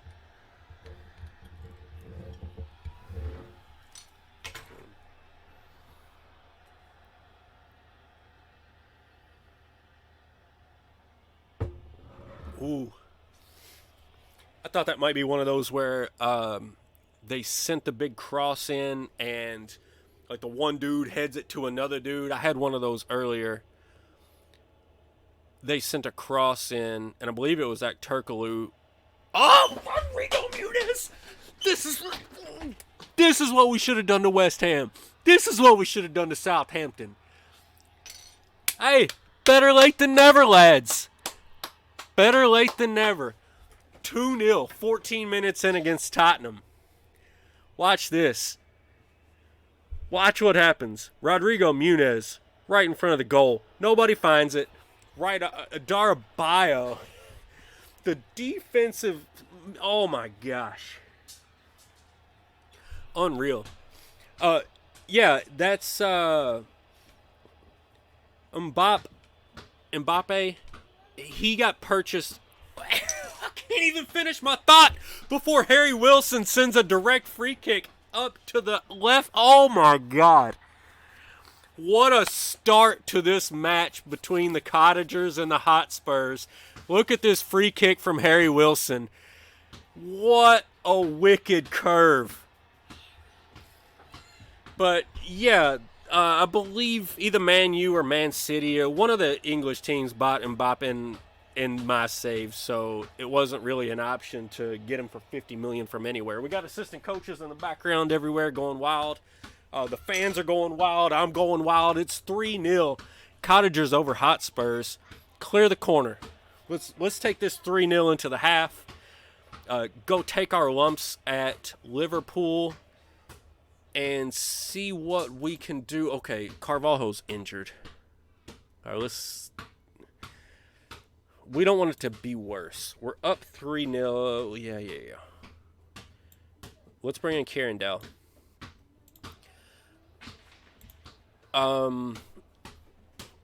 We'll go take our lumps at Liverpool and then let the entire season come down to this game at home against Chelsea. And now Marcus Edwards is injured. Unreal.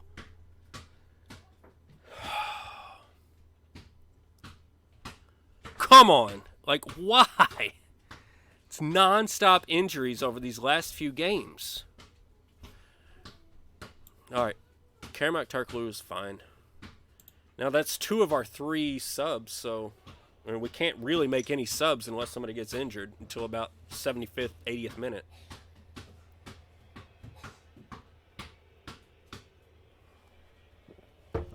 Oh, I thought if he looked up, I thought that Dow was making a little bit of a run there. All right, there goes Karamak Turkoglu.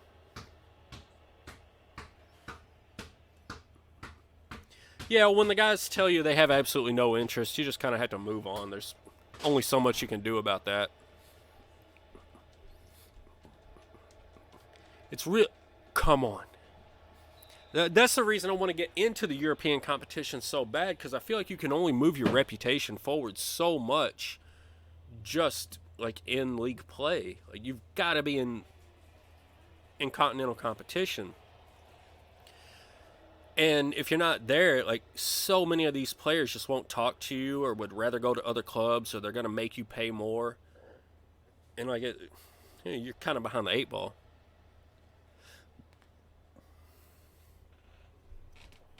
All right, we got to the half 3-0, and that's not 3-0. That's 3-0. 3-nada. You got nothing. 2 shots, 1 on target, 0.07 XG. Tottenham's got nothing for us so far.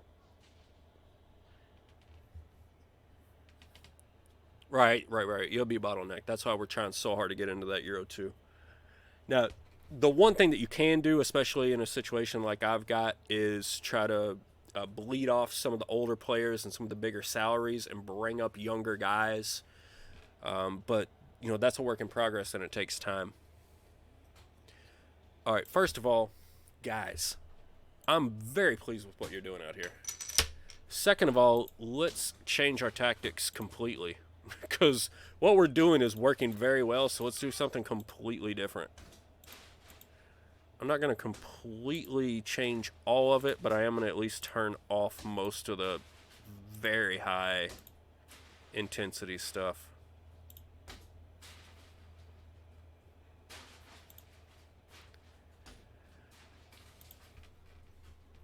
All right.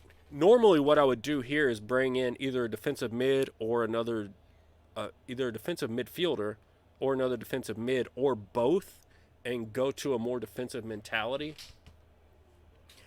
Because of the 2 injuries so far in this game, I can't do that here.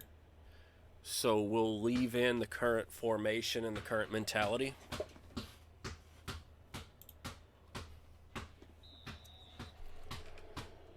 Yeah, I love that we've decided to hate Tottenham today. That's pretty great. All right, so let's see if we can keep this up. 3-0. Started off in the second half. We've taken the intensity way down. And the longer we get, the more defensive we're going to get.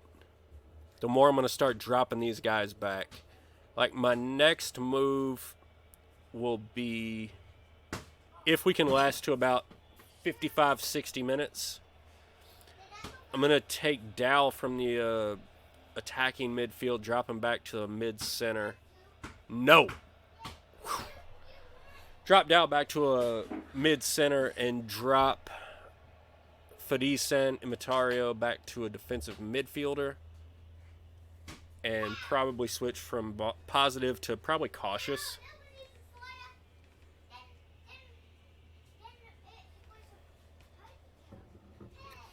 All right, so let's see. Bubba says he brought in a superstar striker year one.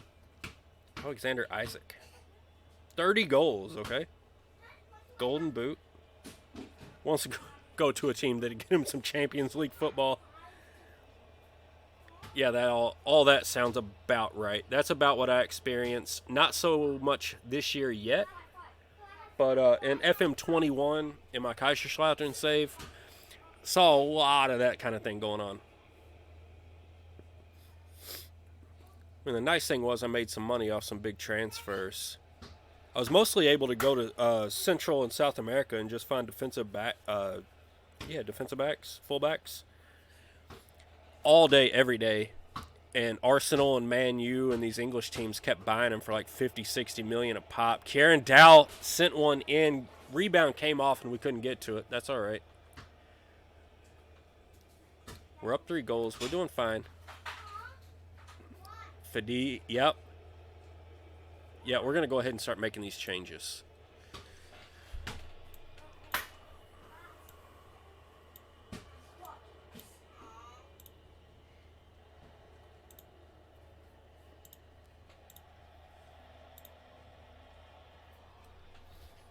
All right, so we're going even a little bit more defensive. Did your transfer budget go up once you moved up to the Premier League? Yeah, absolutely. I think the first year was like 8, 12, 15 million, something like that. When I went to the Premier, it jumped up to like 40, 50 million. And then I spent every bit of it. And when the winter transfer window opened up, they gave me another $45 million to work with. So I've had massive, massive transfer budgets.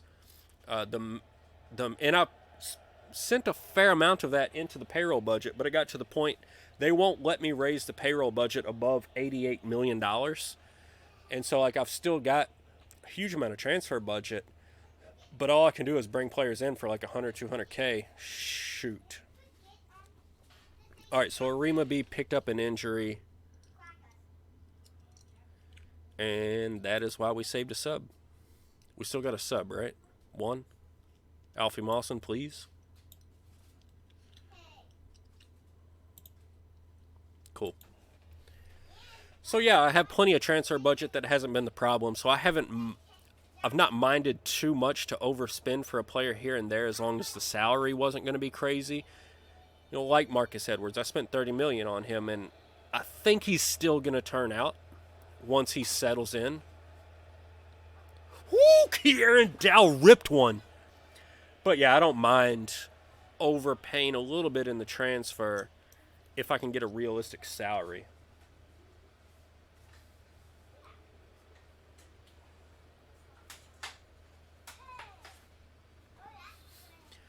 All right, guys, at 3-0,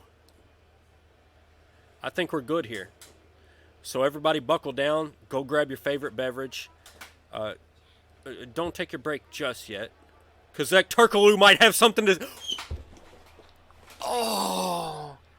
Karamak Turkaloo with a brilliant run, a brilliant little chip right over the keeper, and he just sent it too high. It was that close to 4. But Turkaloo's been playing great. And that's what I keep waiting for. Like, I feel like if I just force feed Marcus Edwards enough, he's going to come around. I'm certainly starting Edwards in the game against Liverpool. Guarantee you that.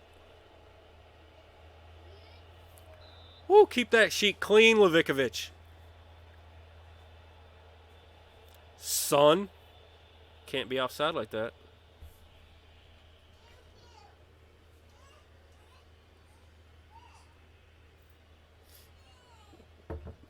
Yeah, when you go back and start looking at all the transfers I've done, like in and out, I've easily had at least 120 million to spend, and I spent it. It's just a matter of like who you can actually pay for and who's willing to come into your club. You know what I mean?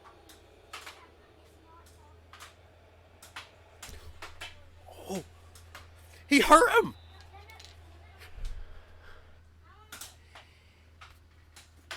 He was running in to head across and got injured, and there's no penalty. And you just took out my best striker. Gotta be kidding me. I mean, I have no subs left, and it's not a matter of this game.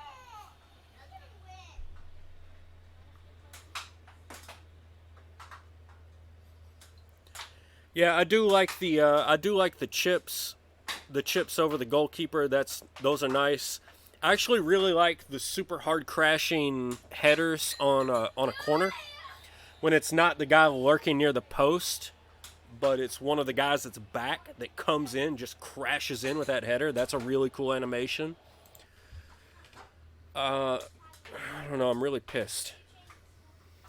They injured my best striker in the last minute.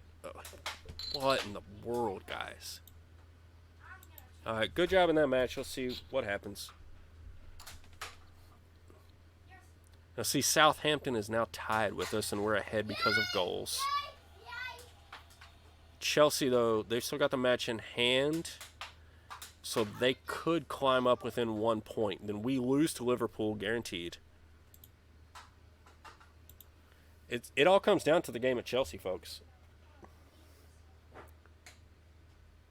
I mean, look at this. In the last minute of the game, we lose Rodrigo Muniz for 6 to 7 weeks. We also lose Marcus Edwards to a back strain for 3 to 5 weeks. We also lose Bright Arima B only for a few days. We also lose we lost our entire team. Look at this medical center. Who's out? Oh, I don't know. Our best striker, one of our best attacking mids, the best player on our team, Zambo and Gisa, although he's back in a week. Does that... I mean, let's see. Does a week get us to Chelsea? 156. Oh, it might, guys. I think Anguissa will be back for Chelsea. All right, we're going to Liverpool. We're giving up before we get there. If you all would like to see how badly we lose, it's coming up shortly. And it's all coming down to a home game at Chelsea.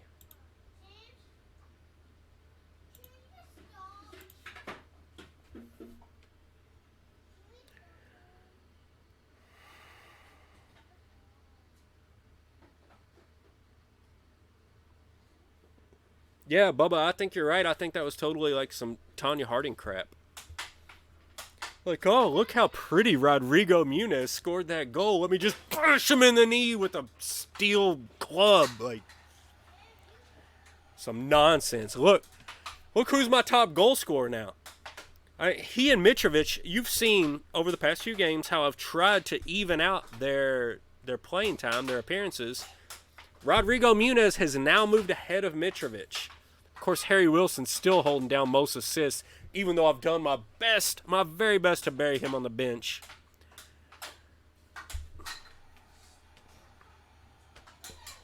What a wild finish to this season. Like, you know what? I feel bad that I went for a while without a whole lot of streams. But I feel like this is like must-see TV right now. And maybe that's just me. Maybe there's people that don't care in the least about this. But I'm having an absolute blast bringing you all this tonight. And I'm holding on for all I've got.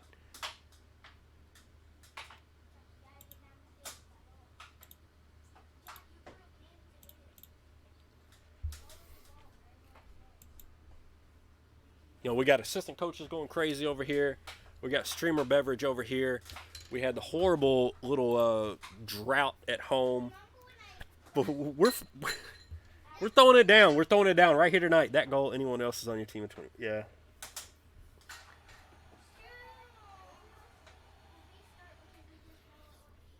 No, I don't think Muniz is going to do it. And as much as I wish Luka was here, as much as I wish that Justin Deal was ready, you know, if we're going to have victory this year, if we're going to have any kind of success, if we're going to look up and say, you know what, we've got European football coming next year, thanks to you, the man you're looking up to is Alexander Mitrovic. There's no other way around it. Especially now that Rodrigo Muniz is injured. But, you know, I feel like it was always prophesized this way. Mitrovic was always meant to be the man. Mitrovic is the Fulham Cottagers at this point. He's a leader on the team. He's the huge target man. He's the reason we end up getting it done. All we got to do is suffer through this, you know, nut kicking by Liverpool or whatever it is they decide to do us from.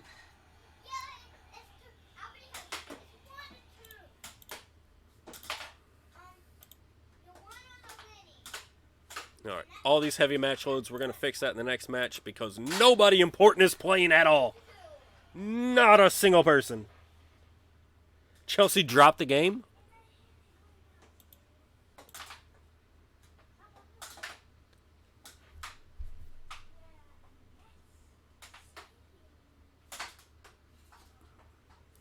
All right, so we play them. Like, all we have to do is beat Chelsea, and we're in Euro 2. And I feel like that's a big deal for a team that just got promoted. I understand it's not the, you know, Ultimate Champions League or whatever.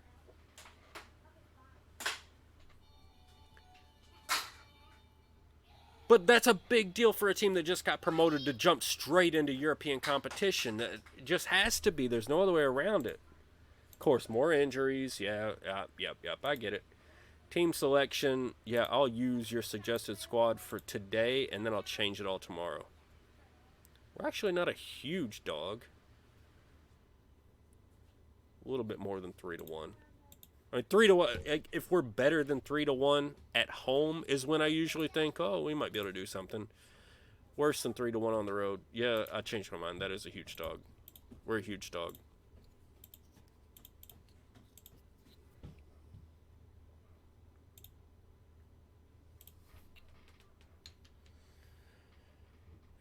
All right, everybody cover your eyes for this one, please.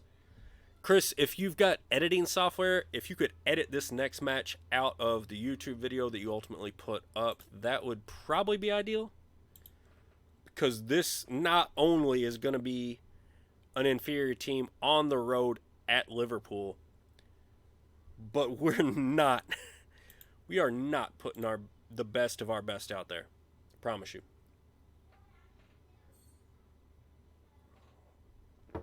Let's see what we got here. With Rodrigo Muniz out, the only real option that we have at striker is Decordova Reed. Kieran Dow's going to play the attacking mid-center.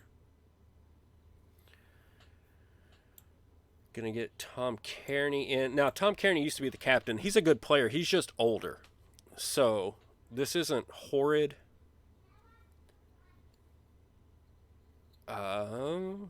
What else we got? Where's Edwards? Where are you at, Edwards? Oh, you're injured. Of course. Why wouldn't you be? The rest of the entire team's injured. Why wouldn't you be injured? There's nobody down here I can bring up. You're kidding me. All right.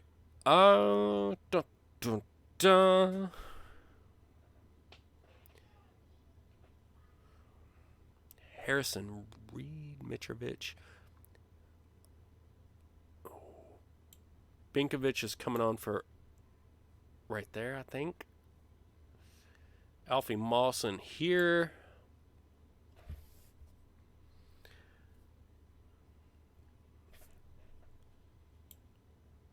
Oh no, Ma. Josh Onoma is going to play it over there. All right, Arima B, Santa Matario, yes, yes, yes, yes. Moraton jumping in for Wilson. All right, this is the ultimate B team. Here we go. Can the Fulham B team on the road at Liverpool pull it out? Let me give you a hint. No, they cannot. This will be a beating of epic proportions. Yeah, okay, here you go. Liverpool's got Mbappe in this save. So you're not buying him for $50 million out of Europe, or out of England rather. Yeah, just cut and play. I don't know what to tell you guys. I trust you all, I guess. Make me proud. I'll be most proud if this team of backups can go out onto the pitch and not get any of the starters injured.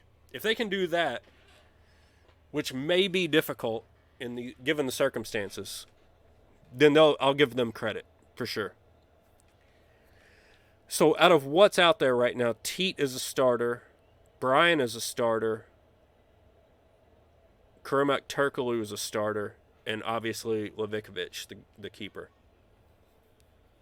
So we only have 4 guys. Salah, my guess is he's just being rested if he's not on the pitch. Yep, there we go. Nice start. Minute and a half into the match. I'm pretty sure Salah's still on their squad.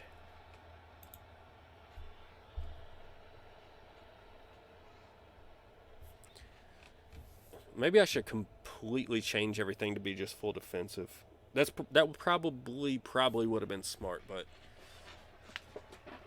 all right, if they score here, I'll do everything defensive real quick. Actually, let's just do it.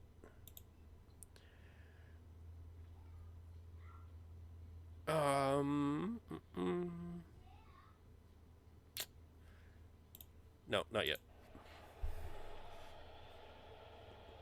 If I went defensive, I would want to bring in like a defensive mid, maybe a third central defender. And the subs that we have available, I just don't want in the game. And now we have to. Well, we don't have to. We can just lose this game by like 10. I don't care.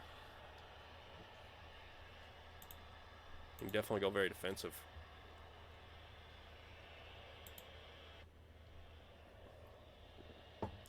This game's a giveaway. We don't care about this game, guys. We have to win the next match at home against Chelsea. That's all that we have to do. It's really not at all a surprise that our scrub team is getting dominated here. At all.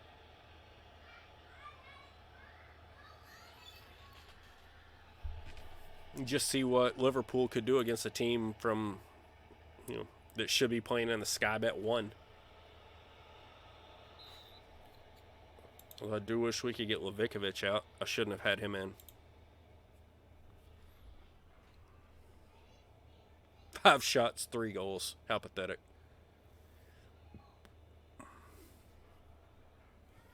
No shouts needed. This is not the game we're here for. These are not the droids we're looking for.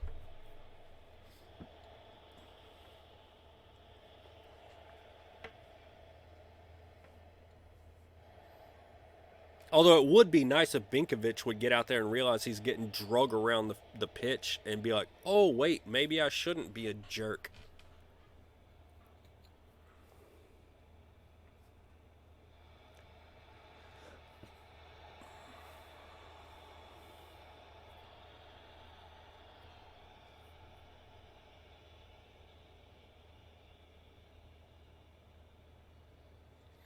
Liverpool are ridiculous. Last I saw, they had a 30-game unbeaten streak, and that was like 10 matches ago. So unless they've lost sometime between then and now, Liverpool's on like 40 straight unbeaten. So there was really not a whole lot of point in doing anything that would endanger the Chelsea match here today.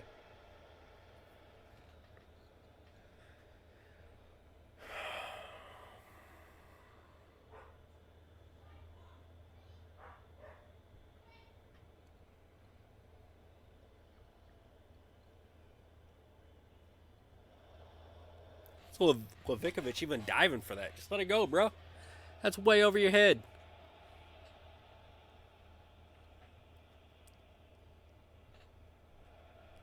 Oh, look at this. A highlight that starts on this end of the field. It must simply be a counterattack. What else could it be? Yeah, that's what I was saying earlier. He went to one of the English teams, so nobody was grabbing him for 50 million. Like, straight out of the gate, 130, 140. Like, 3-4 months into the save. Like, there's no getting him. And even if that weren't the case, like, he wasn't going to want to come to a club in the championship, which I was in the first year. Now, if he was still sitting on his, at PSG or whatever right now, like, probably still not, but better chance than what I've actually got. Jesus Christ, this is awful. Not that I didn't know it was going to be awful, but it just hurts to watch. Maybe I can change the settings. I don't want to see this. And I'm pretty sure nobody else wants to see this. If you really want to see everybody...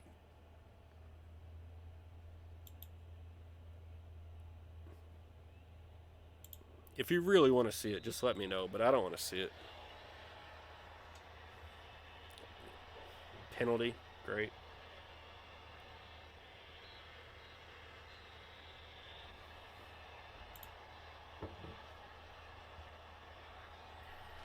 Well done on controlling possession is what you'd like to tell them. You're pathetic.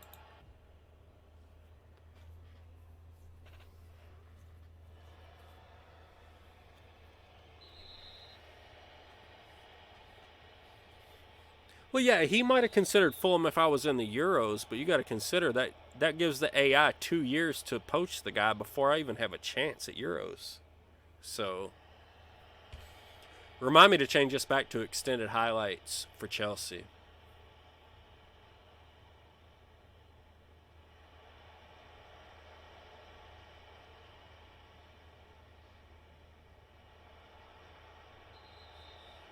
I'm legit not worried about anything that's going on right now.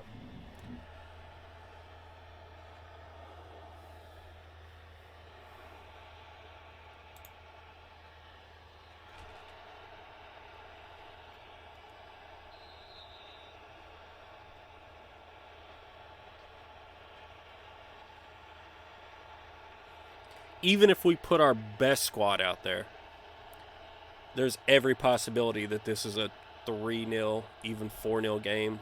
Like, this is an absolute waste of space. If we could have just sent them a letter and said no thanks, that's what I would have done. Especially with the injuries that we have.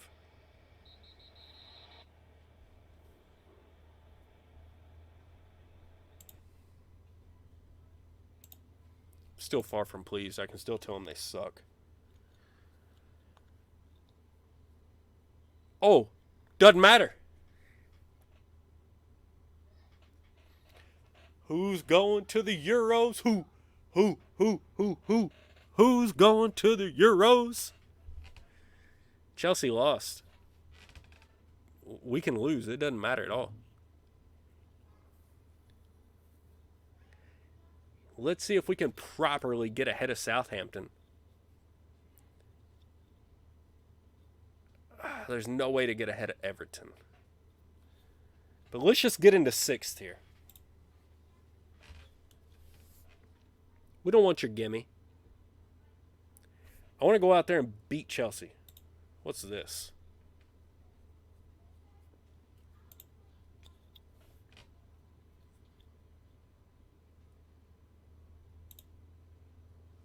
Yeah, you can go.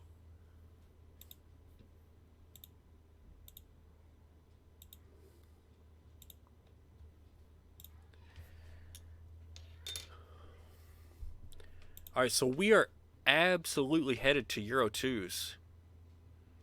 But let's see if we can not be the last team in. Let's see if we can climb up above Southampton. Just for, like, I don't know, pride. Right? We lost a handful of games we absolutely had no business losing. Everton booked their ticket. Have we not booked our ticket?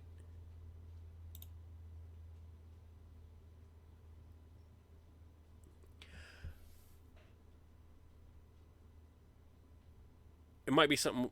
Wait. Is the FA Cup still going?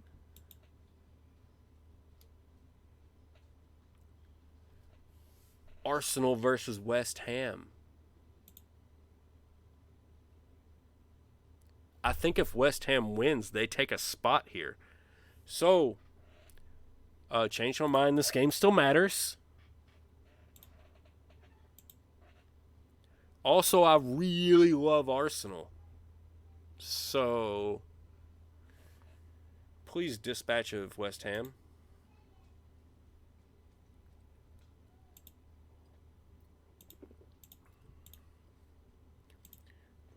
We're going to try to win and really, really, really hope that Southampton loses their last game. Who is that against? On the road at Bournemouth. Bournemouth was another one of the teams that came up with us this year.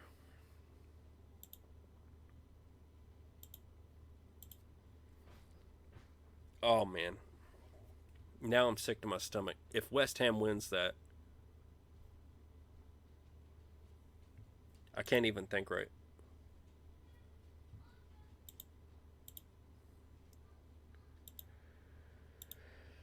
Oh, we desperately need to win. And we desperately, desperately need Arsenal to win. If Arsenal wins, everything's fine. If Arsenal loses, oh my word.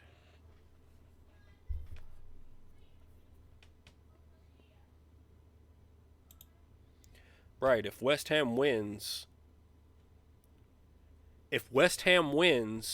then the only chance that we have is for Southampton to lose and we beat them on goal difference. That's it. And Southampton, we just looked at this, but I'll take a look again. They're playing Bournemouth away at Bournemouth. And Bournemouth is not a great team. But Southampton has been goal differential wise close enough to even. It's not out of the realm of possibilities, but it's I don't know. I just want to go beat Chelsea and I just want Arsenal to win and we'll call it a day. Right? That's the easiest thing to do. Let's just call it a day. We win, Arsenal wins. End of story. Santino, you got quite a bit of potential, buddy. What's up? Attacking mid-center.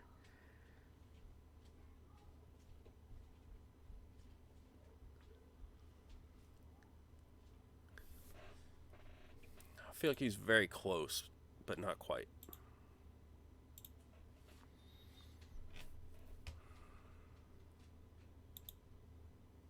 Right, Urima MB.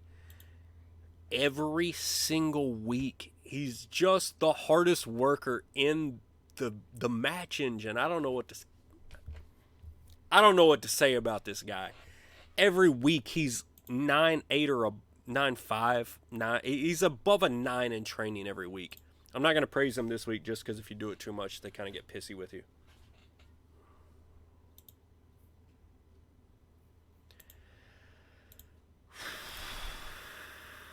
Chelsea's favored. We're at home and Chelsea's still favored.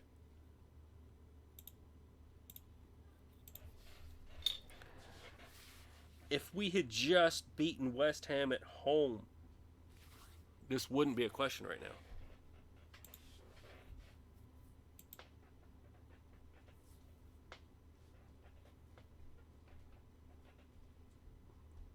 I feel like this is high drama, though. I feel like I watched this entire thing play out. I knew this was going to come down to the wire.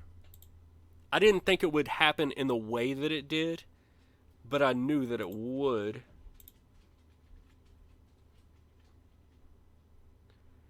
Canoply is still on a fitness test recommended for 45 minutes. So we play Teat.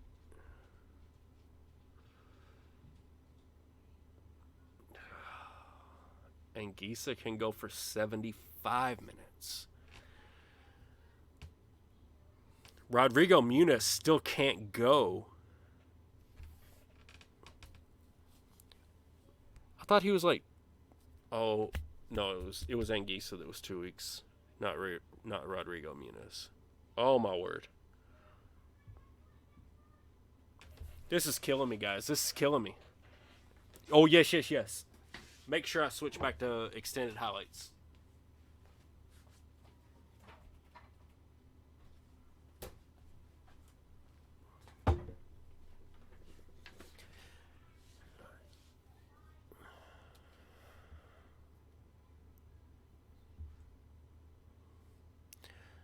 All right, I think we do go with Anguissa even with the fitness test.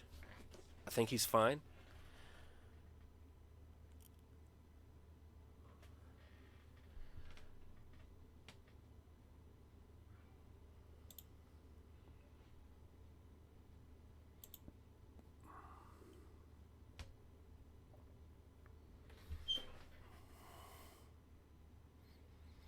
Why is a guy on loan in my recommended players?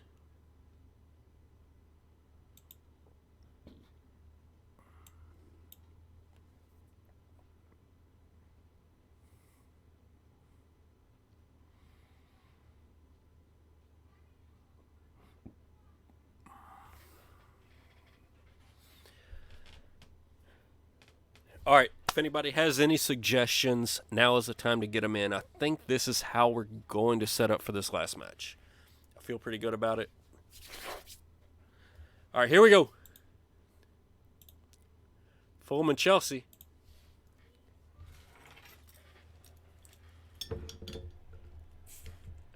Let's get it.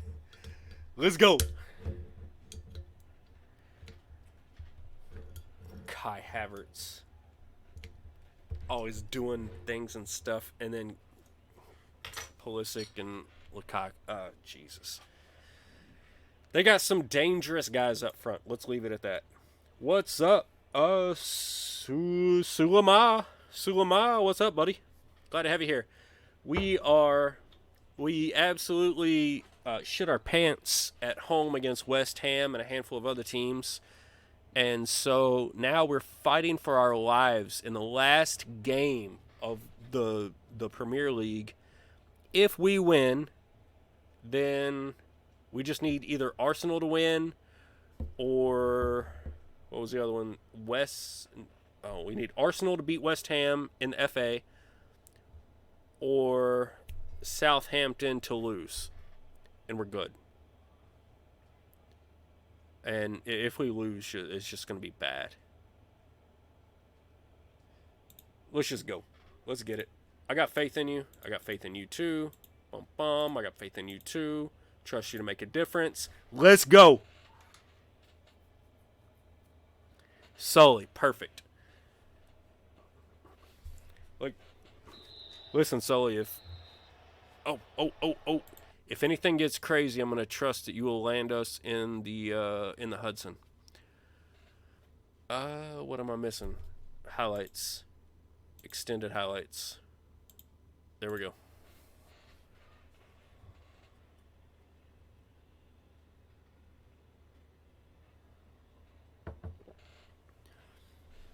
Really the biggest thing, like if Arsenal just beats West Ham, we're already done here.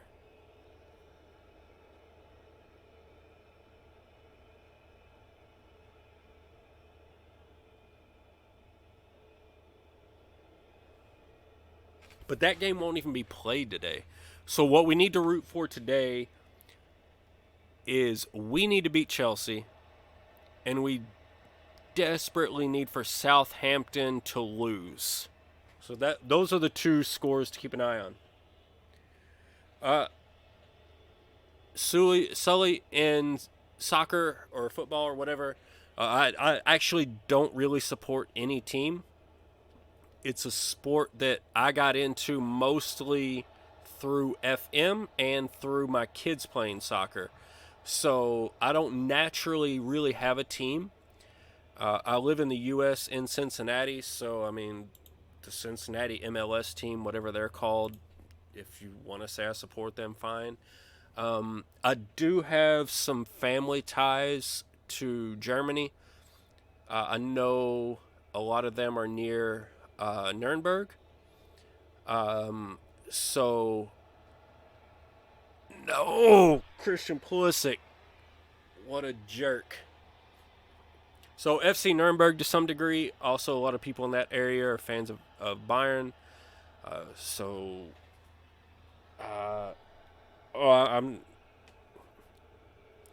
I'm not for or against Man U, if that helps. You know, I got very scattered allegiances when it comes to this sport.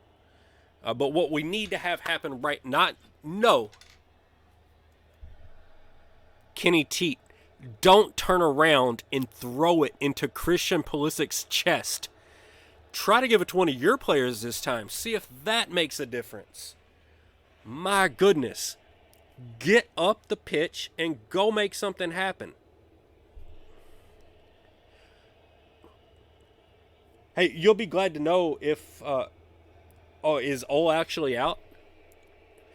You'll be happy to know in this save, I played Man U 4 times this year. Obviously, Fulham starts off in the championship, so this was my first year in the Prem. So we played Man U 4 times. Twice in the league, once in the Carabao Cup. They beat us at home. And then again in the FA Cup, they beat us once again at home. That one was actually in penalties at least. And then we played them again recently in our little home skid, and we were tied 2-2 in the 93rd minute, and they beat us at home again. So 3 wins on our home field for Man U this year.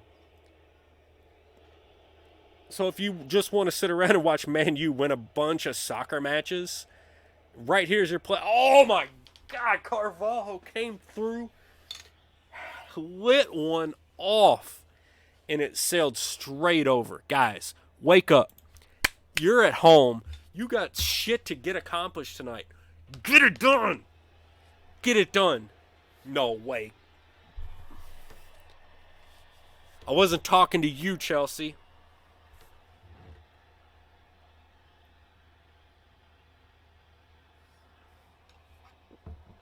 All right, so we put all of our eggs in this basket, and they might not be working out right now.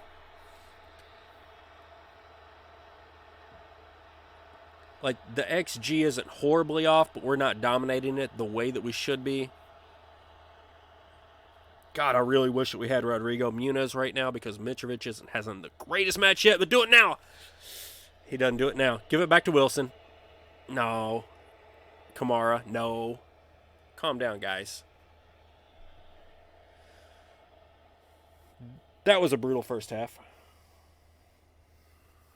No, I'm telling Chelsea to piss off. Is what I'm telling them.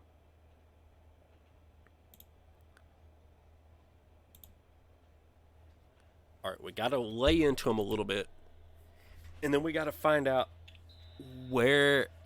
the problem is, Breeze, like, yes, we had a handful of trick cards. We had a handful of difference makers that we could drop in at the half, at 60 minutes, whenever. And they're all injured. Like, this is all that we have. Like, we can't drop Mitrovic. Rodrigo Muniz is hurt. Marcus Edwards is hurt. I mean, the other options that we have aren't available at the moment. Although we do have to get it going.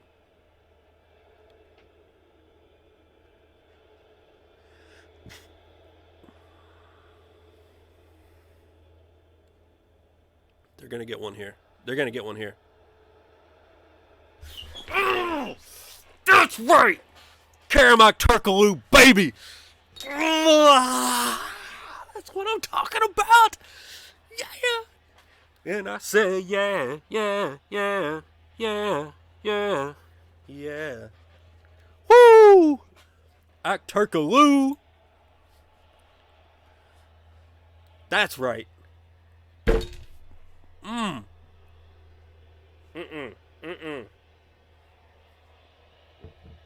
No way. All right, who can we bring in? Oh, who can we bring in? Dow.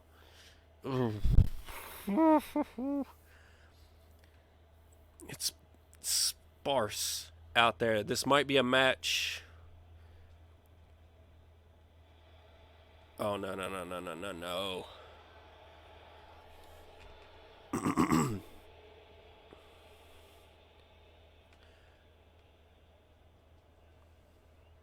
Clear it, clear it, clear it. Oh, my God. No. Of course you can't just play. You got to foul somebody in the box. All right, Carvalho's on a 6'4", Wilson's on a 6'4", and like all of our best players are on absolute garbage ratings. We got to stop this penalty.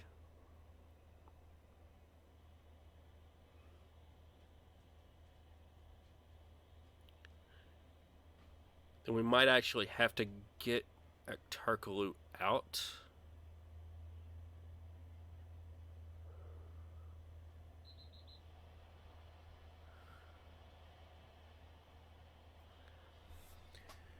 I don't know, but that was crap. That's what I'll say.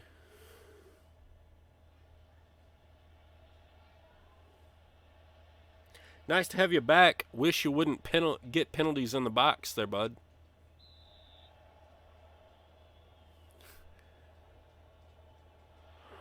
All right. Well, this is a problem.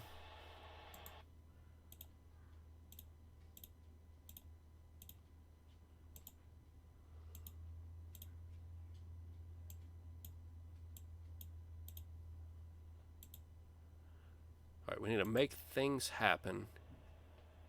And then we need to calm everybody down and just get them to play.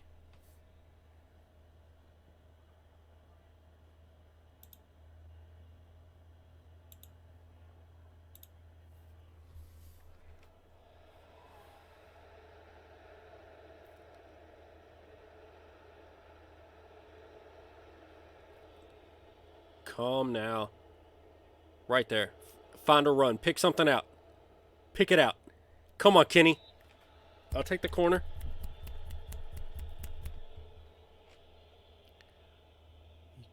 Get Mitrovic. Banging off that big old forehead. Bring it back. Bring it back. Bring it back.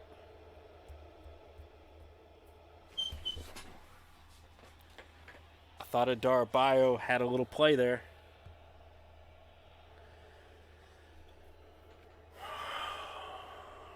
Oh, he's off. He's off. There's no way he's on.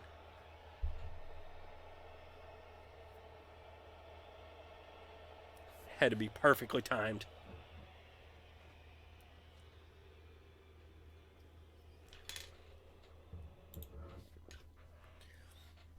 All right. Absolutely have to make some moves here.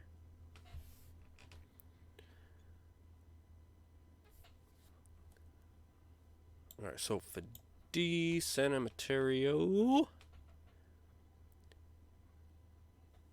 Oh, who else can even make a difference right now? Like, it sucks not having Edwards. Carvalho's anxious. Aktarkalu's actually having a good game, but he's absolutely beat. He's the only one out there. Carvalho and Wilson have sucked so far. All right, let's see. Wilson, Kamara,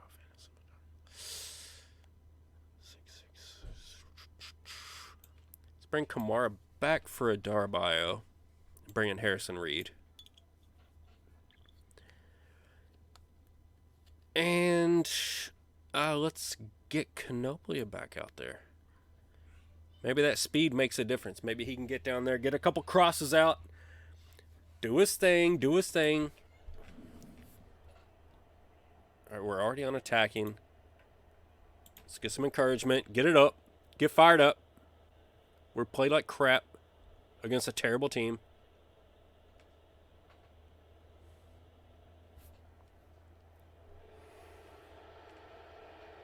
Come on, Joe. Was so close to Mitrovic. He should have had it.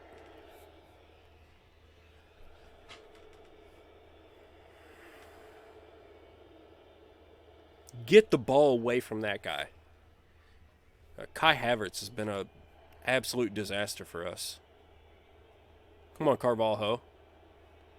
Look up. There's Karim. Aktürkoğlu!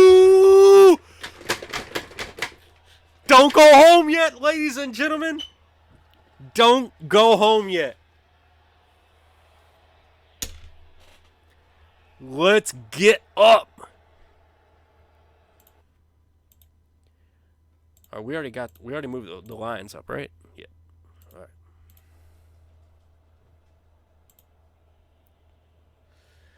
Not over. Mitrovic. Oh, I thought he was going to get it around the keeper. Oh, Mitrovic. Oh, Mitrovic. Come on, bud.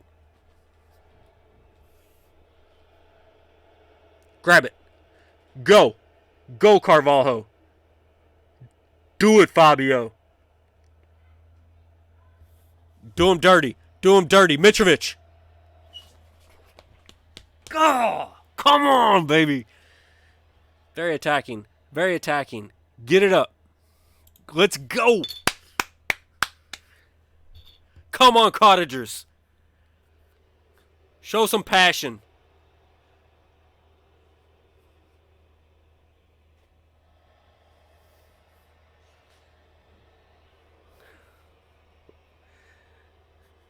Turkoglu. It's Aktürkoğlu, actually. It's Turkish. Aktürkoğlu.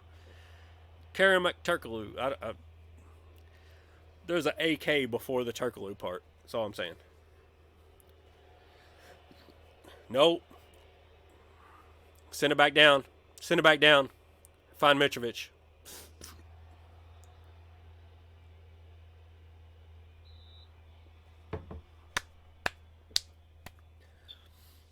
All right, we left Wilson in specifically for this. Doesn't matter. Didn't get it done. Oh, can he do it that time, though? Carvalho.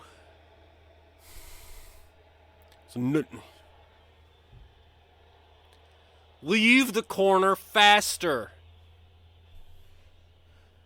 All right, that's probably the game. If Arsenal didn't do whatever they needed to do, we're completely hosed here.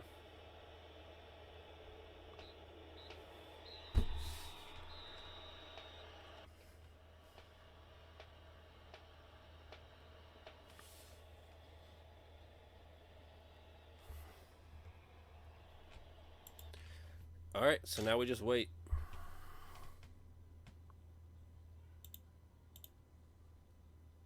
Pissed.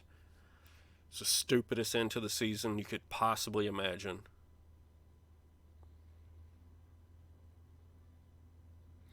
Well, even had we won, Southampton drew, so it didn't matter in the end, but it's still very frustrating. Like, the end to that season, basically everything I streamed tonight was a huge, huge disappointment. I expected at a bare minimum at least 9 more points, and that would have easily had us in Euro 2. I don't think that even in my wildest imagination we would have gotten 18 points or 18 plus whatever we already got. So, UCL was probably out, but now we just wait and see what happens in the FA Cup.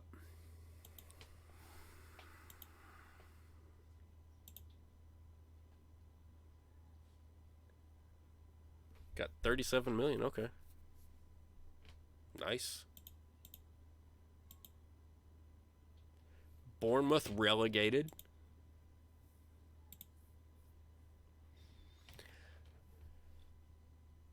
End of season review. Where's the FA Cup final?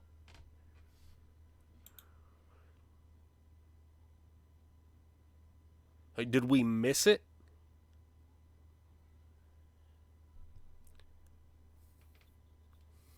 All right, well, you guys, we're all very, very big Arsenal fans right now. But like, did I miss it, or is it just going to be after this? Probably. Well, Vikovic wasn't a new arrival. I had him last year. This thing's...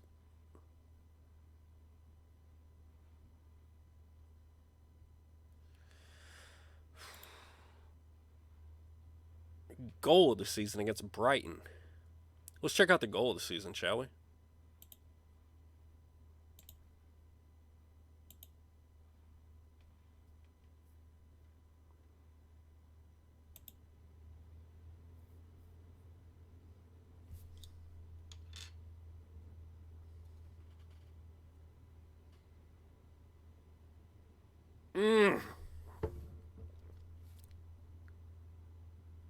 That is spectacular.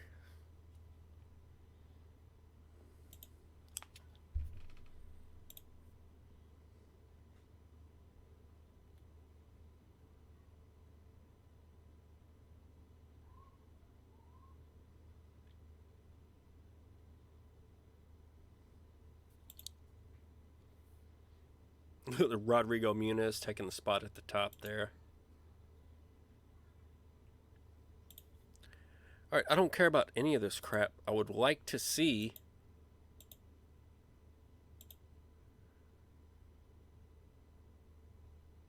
Where's the FA Cup?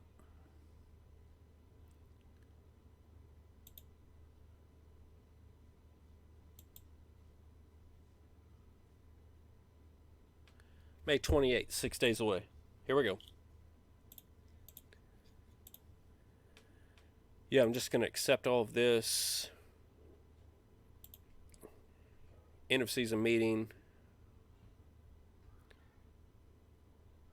Avoid a fight against relegation.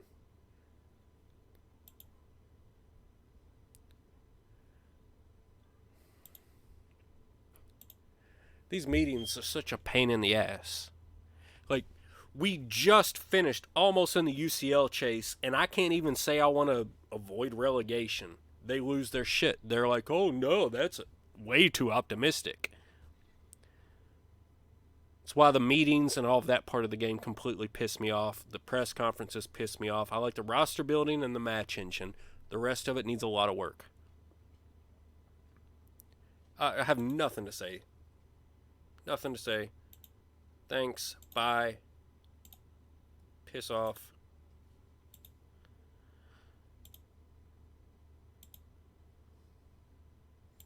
I'm not going to the U.S. Let's go to Germany.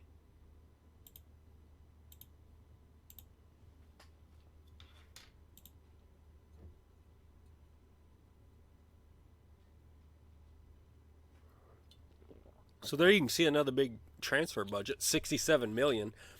The payroll, initial payroll for the incoming season, $119 million. Guys, that's oh my God. That's a $40 million increase in the payroll budget. So that is what we needed. That will bring us, I don't know. It depends on what our scouts bring back, whether we want to go for a proven player like the striker that we were looking at from earlier, Benjamin something, or if we want to go to like Brazil, Argentina, and grab a bunch of young guys. But that kind of flexibility in the payroll budget will definitely allow us to do some stuff. So that's solid. So as frustrating as the end to this year was, there's a bright side. Now let's get 5 more days and see if it can be a little bit more Mr. Brightside. Come on now. Let's go, Arsenal. Dun, dun, dun, dun, dun. Yes. Please reapply for Luka's work permit. Jeez. If we can get him, like, Mitrovic is almost extra.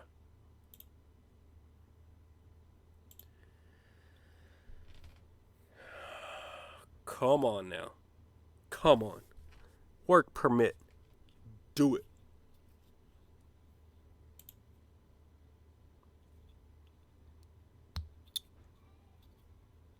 Work permit. Do it. Come on. You got it. You got it.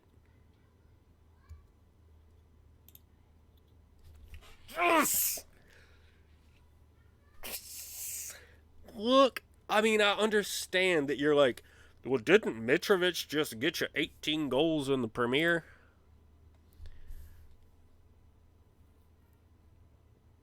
He's already worth 44 to 55 million. His finishing is a 16.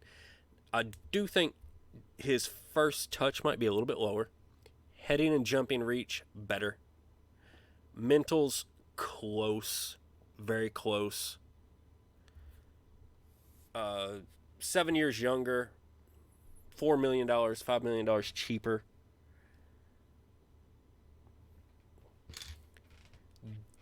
That work permit is a massive, massive win.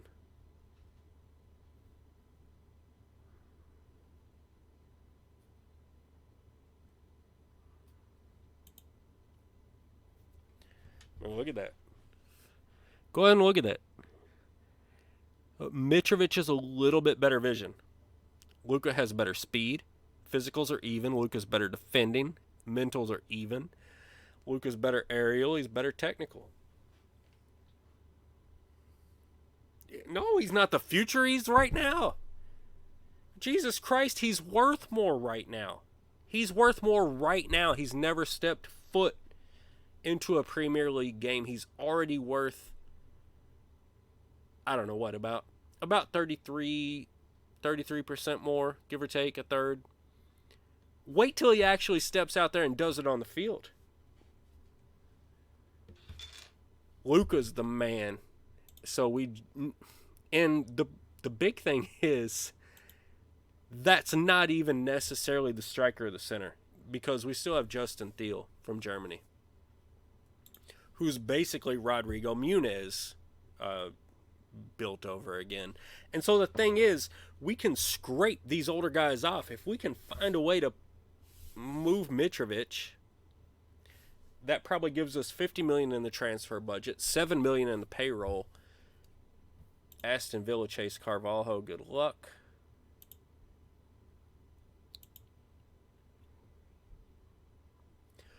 Oh, look at that. Skybet 1, Jay Stansfield. This is one of our loanees.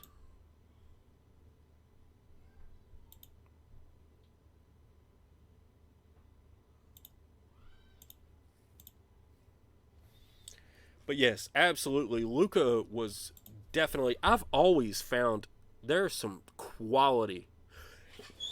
There's some quality in Italy, but look at that. Did it go to extra time? Yes.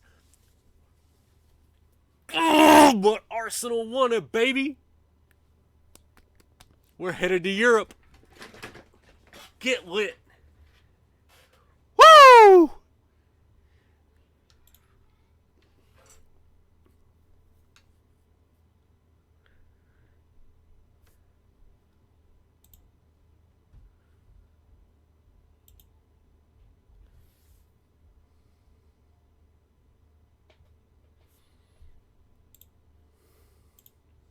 Oh no, we had a tax bill.